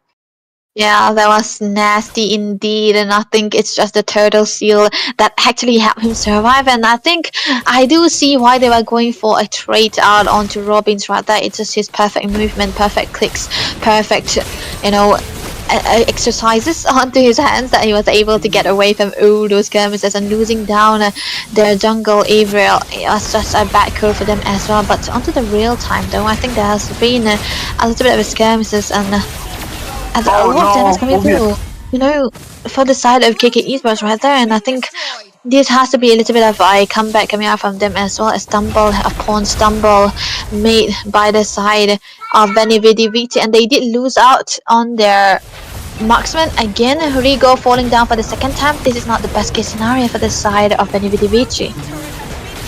Oh man, they have to focus on through. This is their final match, and they can't seem to can't follow up with the choke like this, because if it goes on to a match 5, that's going to be pretty difficult on their side as well. Oh my goodness me.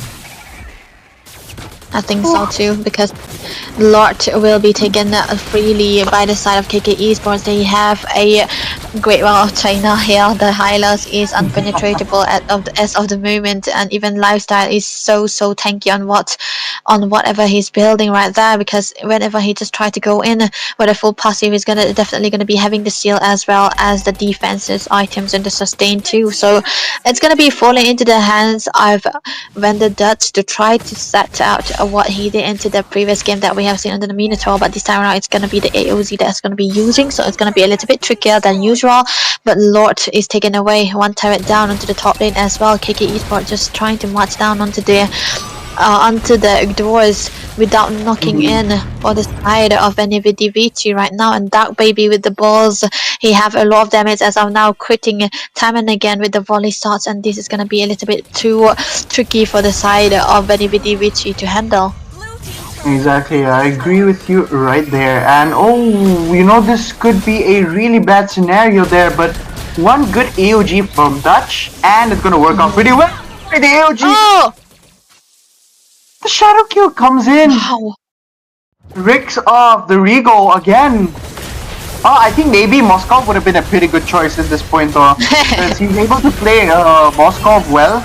Even if they were going to be able to, they were just waiting for him to be popped off. Because look at that. Once again, the damage from Vini though. What in the world? Look at that. He's going for the Maniac, but he goes down. Oh no, this is not looking good for... Dang, that was a good menace. Kimi with the damage coming through, scaling quite a lot, and always having the kiting potential, always going all over the map, and that was a perfect scenario for them to try to end the game. And even to the extent that this is just the Lord that they had 3 inhibitors were healthily sticking together for the side of Veni, Vidi, Vici, and they do not have any ways to try to defend it out because Rigo died there onto the hands of Robbins, onto the Hayabusa, and it was the best pickup that he could have gotten.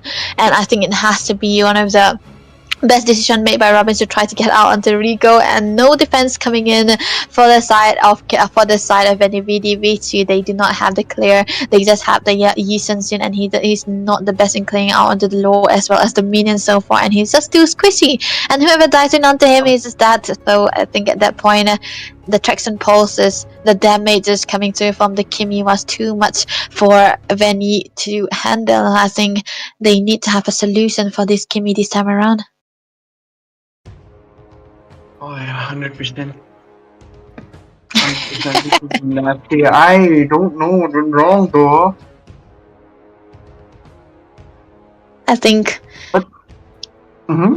it's just a little bit there was the answer has to be the Hylos was there, but they did pick out the Vexana to try to answer to the Hylos or try to stop him from making all the sets as well. And Vexana does have a lot of ways to try to survive any kind of set or kills coming through, but then again they give out the pressure to Rigo if they have a mate that can survive any set of kills. So Rigo was getting all the rest coming from Robin's time and again, and he wasn't able to survive from all of this. The sprint was there, but the damage already built. It was accumulated by the Hayabusa was already too much. He was already the full builds, and he got that penetration. He got the Hunter Strike as well. He got the War Axe too on top of that. So that was all the damage into the hands of the Hayabusa. And when you are not having any defensive items like the Winter Crown or even the Wind of Nature, you do not really have ways to survive the Shadow kills most of the time.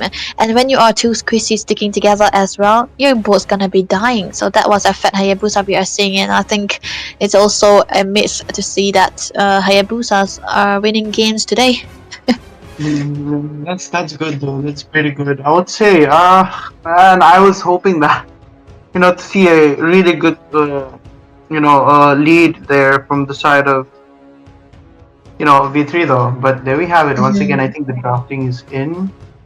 It has to be the MVP, right? Oh yeah. Oh wait, that's a blank face. Man, who is gonna get the MVP? I'm surely very excited to know. Who is it gonna be? Robbins or someone else entirely? Because we'll never know what we'll be getting. They are so well played. KK Esports are back in form with this kind of aggressive draft that they had going on for them. The Hylos always everywhere alongside the Kimi, just giving the solo laning to the gold laner that they have. And I think that baby was able to scale so well. And right there, I think it has to be very amazing to see them back in form, and they are so comfortable on the heroes that they are getting right there. And I think Veni Vici also had it, but I think that they should put Rigo on one of his comfort again so as to get the game, because I think most of the time when Rigo comes online, they are all coming online, they play for the support, they play to support him, and they are able to do so time and again. So I think we have to wait for the draft to go on if we want to see a little bit of change up from both of these teams.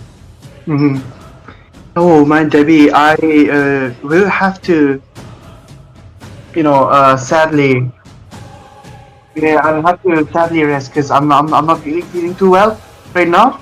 But oh man, I'm so sorry, Debbie, but yeah, I'm not feeling too well. I'll have to go for now. But All right. man, hats off to V3 for making it all the way in, and KK Esports for making a really wonderful comeback from that almost losing streak that they had. And guys, this is International. I sadly will be signing out. Thank you so much, guys, for having me as well. I mean, thank you so much for Sebastian to be back. I think I have to fly solo again with the airplane, but it's gonna be alright because 2-2. It's gonna be the last match for both of these teams. Who's gonna be coming out on top? We'll never know because KK Esports and Veni Vidi Vici, it's just too cinematic to see them online coming in again in the perfect time. I think we are gonna have to take a little bit of a. Are we gonna start or is it gonna be a break? Yeah, it has to be a break, guys. We will be coming back later. We will take a break and see you around for the final match.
Hello guys, ladies and gentlemen, we are back again to the True International Grand Finals. It was between KK Esports and Veni, Vidi, Vici, as you can see onto the screen. 2-2 to the score, and this is going to be the final match. We're going to be seeing who's going to be crowned the champion of this tournament of the True International.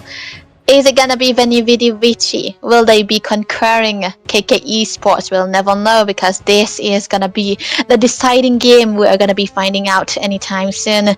But yep, both of the teams have made a name for themselves, especially in this tournament. Veni, Vidi, Vici, they improved a lot. They rose from the S's. The starting was a stumble upon stumble, but what are stumblings when you can rise up and when you climb up the ladder? And this is the destination. Not quite reaching yet, but this is gonna be where we're gonna be finding what their real destination is gonna be. And as for KK Esports, they have been up onto the top level. They haven't been beaten. They haven't been conquered. They were always on top, and this is the where final is gonna be said. Who's gonna be taking the champion? Will they be getting conquered? Will they be dethroned? Or is it them who's gonna be coming out on top again? We will have to find out, because both of them have a different kind of play style. We can see into the previous tournaments and into the previous games that we have witnessed already. They have made their names for themselves getting to the finals. KK Esports have been the tournament favorites, the fans' favorite, and Veni, Vidi, Vici has been the rising stars so far, so on, and this is their final call.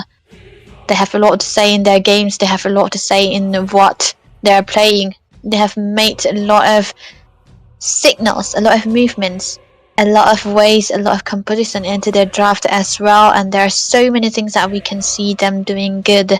Both of them, they're really good on their specialties. They're really good on trying to minimize out pressures. They are good on their macros. They are good on their micros. They have everything it takes to try and fight and make these finals the best that we can see so far.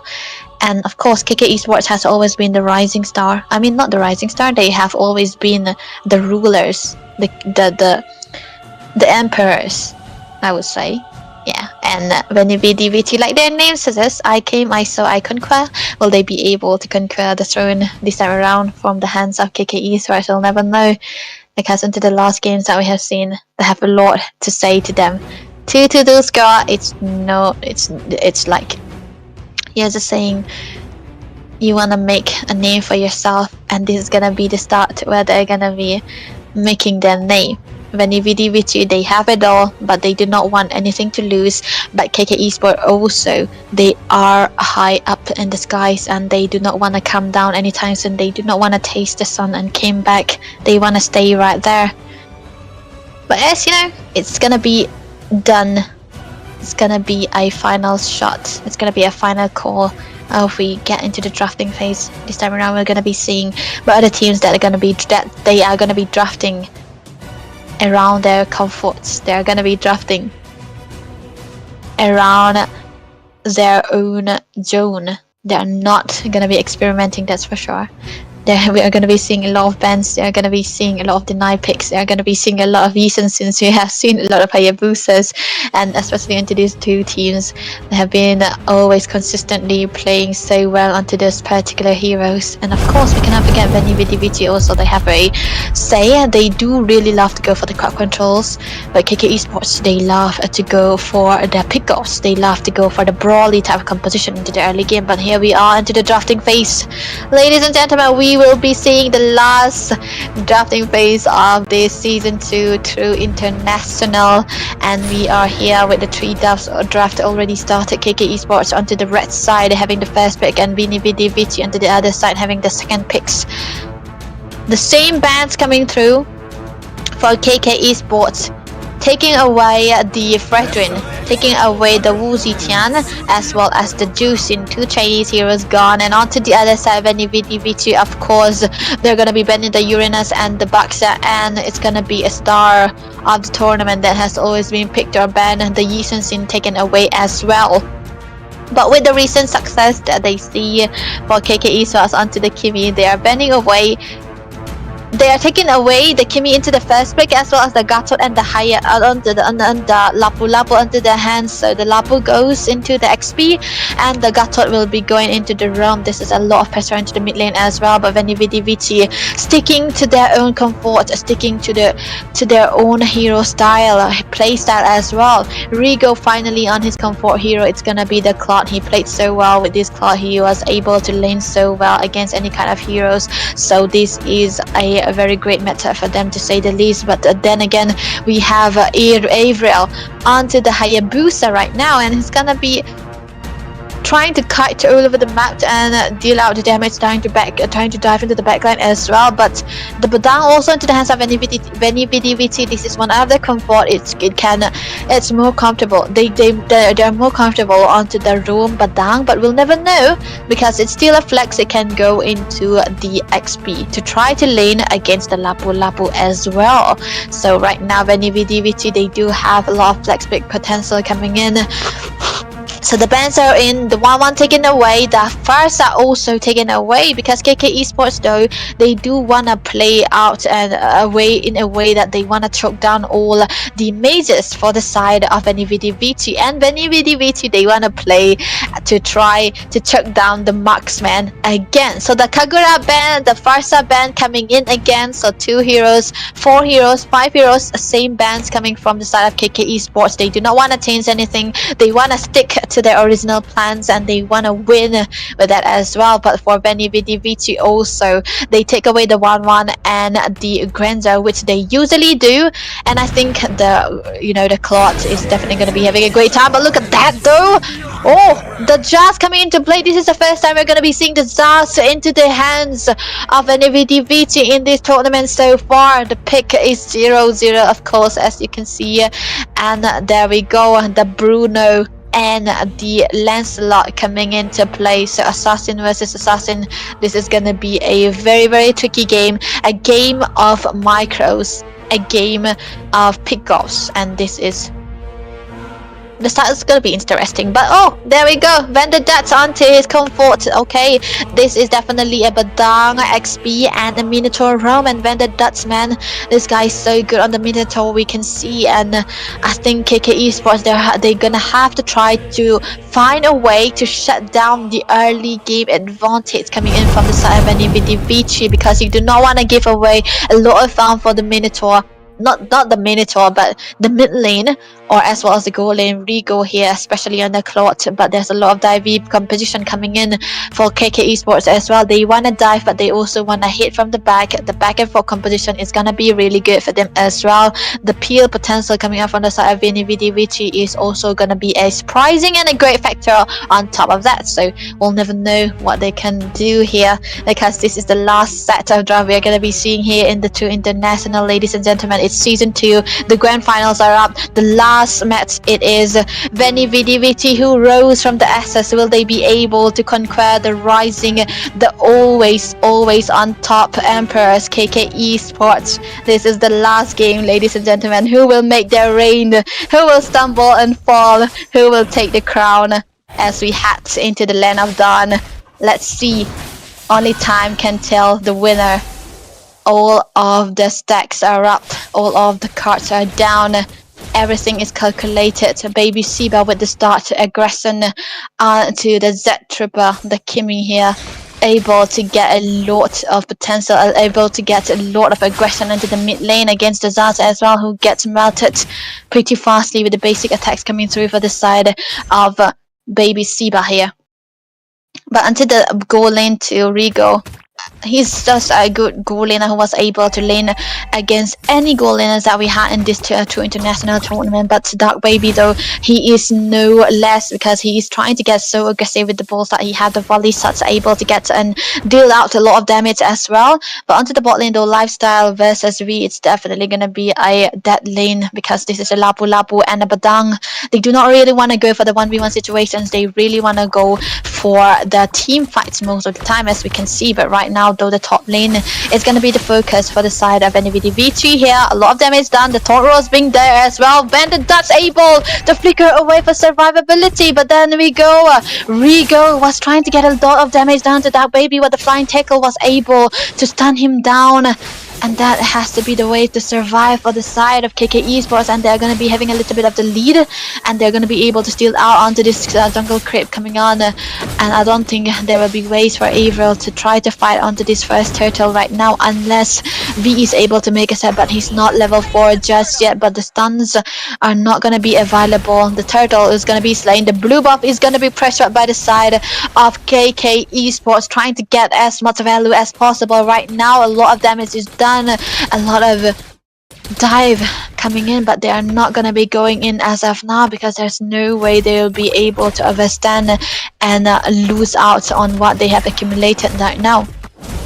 But gold ranking though, it's definitely going to be Dark Baby onto the Bruno, but when the Dots onto the picture, just trying to get a kill, no, just trying to get a set or a way to give out a reason for his teammate, for Rigo right there, not leaving him to go for the 1v1 situation that he usually go for, because this is a Bruno you are talking about. He's going to be having the lifesteal as well as the damage on top of the crits as well, so the volley shots are going to be hurting, so you do not really want to go for that.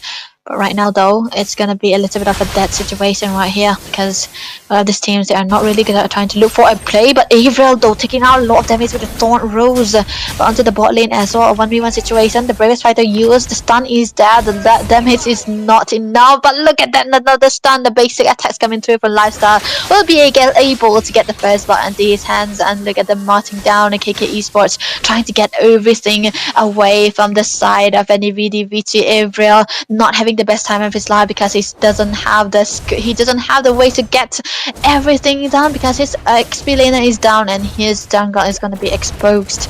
On top lane though, that's a little bit of pressure coming through. Not much done. The stun connected, the jump is there, the knockup is there, but Dark Baby, he does have a way to survive. He have the flicker, not the purify, because he was trying to get away from all the minion inferior time and again. But onto the bot lane again, there's another situation happening, but it's gonna be the Lapu with a better clearance, but Avril getting in, getting a lot of damage done onto him as well. The blue buff will be secure halfway, and a death coming through. When the Dots will not be able to survive, he does not have any way to survive as well. But looking at the map so far, a lot of gain for KK Esports. They are having the early momentum that they are looking for as well. Not the best case scenario for Avril here because he's on the Hayabusa. You do not want to lose out any XP as well. But look at the traction pulse not connecting, the dive coming through, the Phantom Execution as well. Just a lot of damage coming through from the side of Robbins, but he have to walk away because he does have the dashy ways. But alright. There might be a pressure up on top lane again as well because you want to see out onto the goal most of the time. But first build already onto the hands of Baby Siba, the glowing one, which is definitely going to be giving him the anti-heal as well as the damage, or the burns, the damage through. But Vendor Dutch though just trying to dive in, but the Phantom Execution is there to help him survive. Robbins is able to walk away from it all. The BMI and the Minion Fury used. The Shadow Kill will not be used because Robbins was able to dodge it away, and that's going to be the first turret taken away by the side of Vici. They took down the bot, but they are losing out the top again. Look at the stun coming in. V might be in trouble. The Bravest Fighter being used. He's gonna be knocked back. Traction pulse zoning coming in. The Shadow is not there. The Shadow onto the minions is helping him to get down all the minions there, but the turret will not be safe as well. But the BMI, the AOZ will be connecting onto no one as of now. V caught into the picture, into the midst of it all, will be taken very low. The damage is done, and there's Baby Siba with the flying kit that he have, not able to take him down. The Revitalize coming in. Roblox will be able to heal his teammates away, but Avril will be losing out onto the blue buff again. The second time around, he's not going to be having the blue buff, and he's not going to be having a farm because this guy is levels behind in comparison to Robbins, is already level 10. Oh my goodness. Veni, Vidi, Vici, they have to play it safe. They have to play it onto their turrets. But how can they do it now? Because they lose out their turrets. Losing out onto your mid lane means losing out onto your jungle. You're losing out to all your creeps. And this is what KK Esports are understanding. They dive in, they fully go in because they know that they have the lead. They don't know they have the advantage as well. But the Lord, the turtle, eventually will be up on top. But look at the damage done. Roadblocks taken very low, but he does have the way to survive because there's not much of follow-up coming through for the side of Veni Vidi because they do not really have the damage just yet. But the turtle will be secured by Robins right there. The position of Lifestyle though, taking a lot of damage. The stun is there. Rigo will have the place popped up the blazing duet, but Render Dutch will not be able to survive. Taken down by Lifestyle. 1-0. But 2 turtles taken and 1 kills onto the hands of KK Esports right there. But Avril, that shadow kills. The shadow is there. He does have the shadow kills, but he will not be able to utilize it because he does not have the quad shadow to try to get a kill, to try to get a mark onto the members on the side of Veni for the side of KK Esports right there. But low Roblox though, the tracks and pulls as well, just trying to get something of a kill. But onto the bot side too. Lifesteal able to spot it out, but look at that though.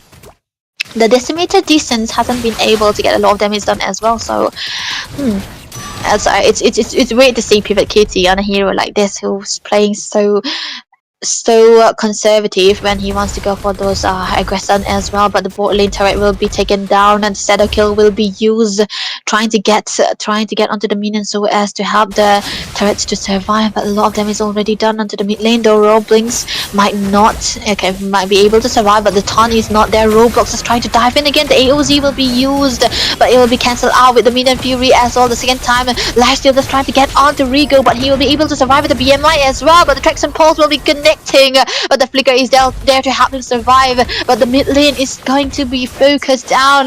Turrets by turrets falling in. The dive coming through. The Phantom Execution as well. The Rose Torn just for a tease.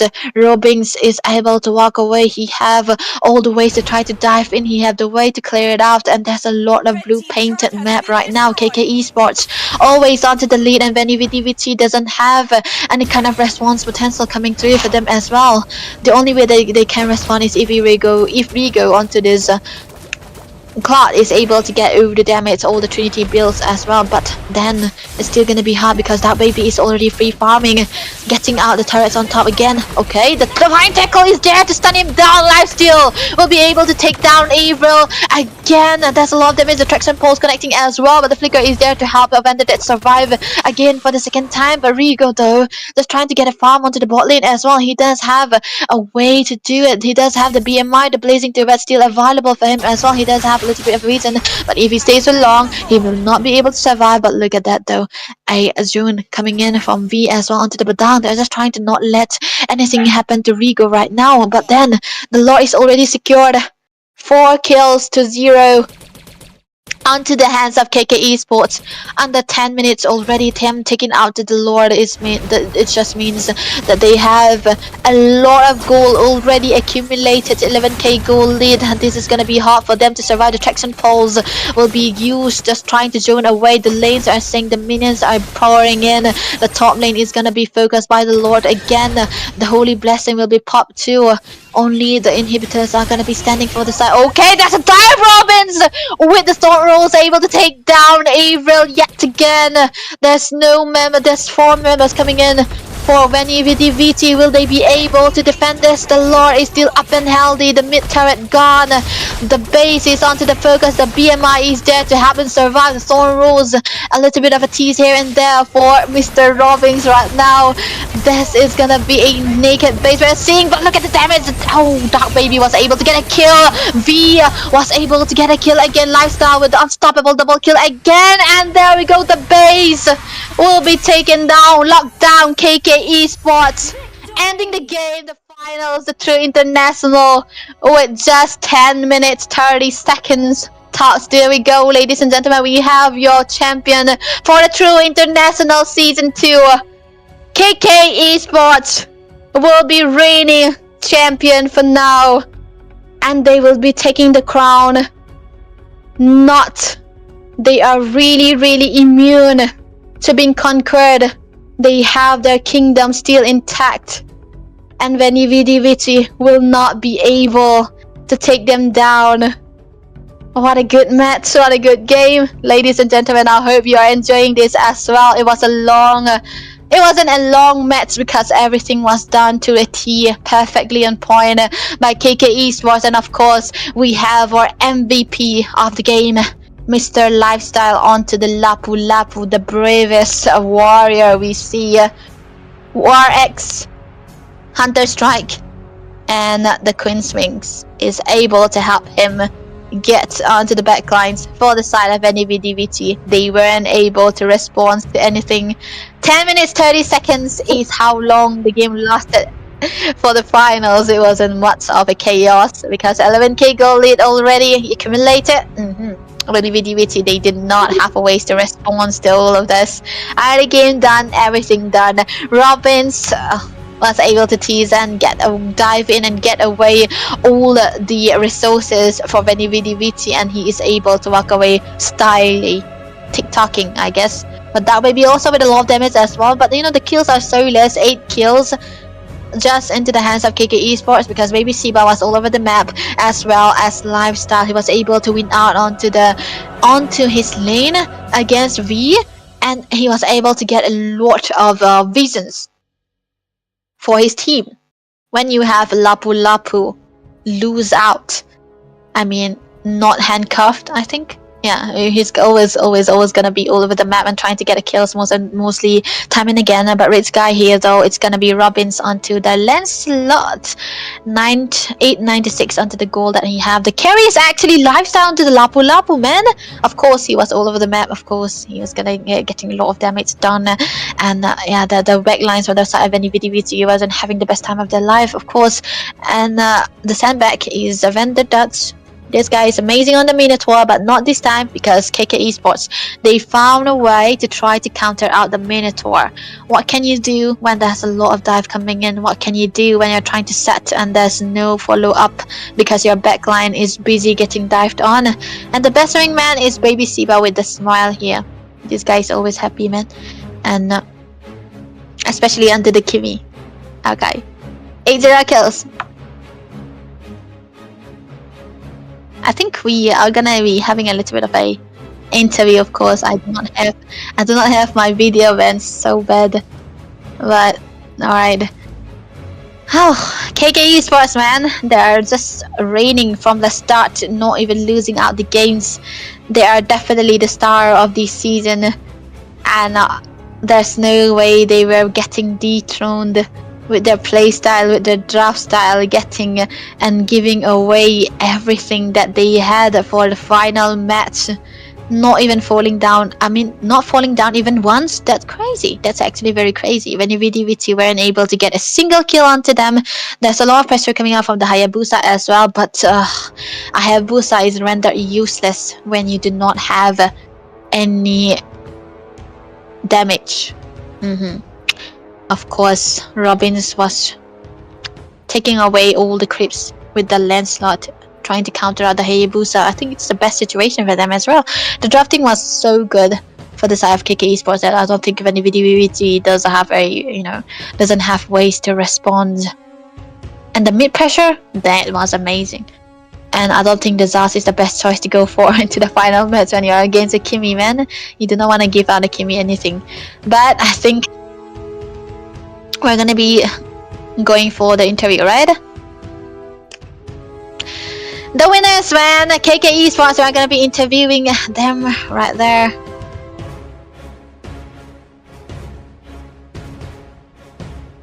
Let's get to it, man. Oh, it's Baby Siva, right? Hello. Hello. Yeah. Oh my God, Baby Siva is always back under the picture, man. You are always so happy. it's like it's contagious. But congratulations on your win. How do you feel this time? ตอนนี้เฮารู้สึกดีใจหลายแล้วก็ขอบใจสำหรับงานที่จัดงานนี้ขึ้นมาให้เฮาได้แข่งโดย thank you. Yeah. Oh, it's actually, we are also happy, man. We are also excited. But you know, in game 2 and game 3, what happened? เกม2กับเกม3แม่นเป็นการเล่นเกมผิดของเฮาแน่โดยก็เลยเฮ็ดให้กับเจ้านำเฮาได้ Yeah. Oh, really? Okay. You know, internet problems are always gonna be there. They're just they're stopping a lot of their players. They can't play to their full potential. It's very sad that we cannot get to the common ground to try to play in one internet speed, right? One good speed. But last question though, Yeah. what was the last draft? You know, why do you think of picking out Bruno 2 times in a row? อ๋อเพราะว่าฮีโร่ตัวนี้เป็นฮีโร่เมนของ Dark Baby Oh. Yeah. It's comfort, right? Oh my god. I have to say it, man. This is the best Bruno we have seen in the tournament so far. Able to be now onto the solo gangs as well. That guy is amazing. You know, Rigo is not a bad goal laner as well. He's so amazing on it. But Dark Baby, man, with the Bruno was able to sign so well. Oh man, I think he just deserves a lot of things. And you know, going for the comfort when you are into the final stages, it's the best case for them as well. You know, we talk about a comfort for Dark Baby, but now that you already gotten the champion, now that we do not need to get any kind of secrets open, what is your comfort hero? Comfort. ช่วยด้วย Oh, Zusin?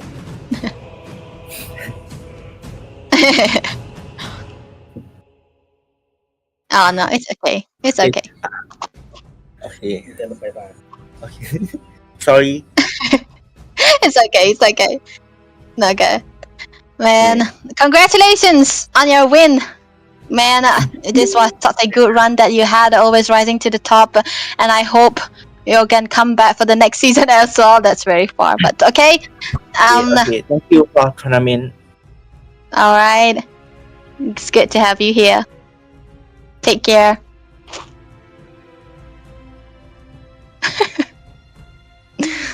Man, baby Siva, man. He's always his smile is always contagious. That I always wanna laugh when he's there. But I think we're gonna be having another interview.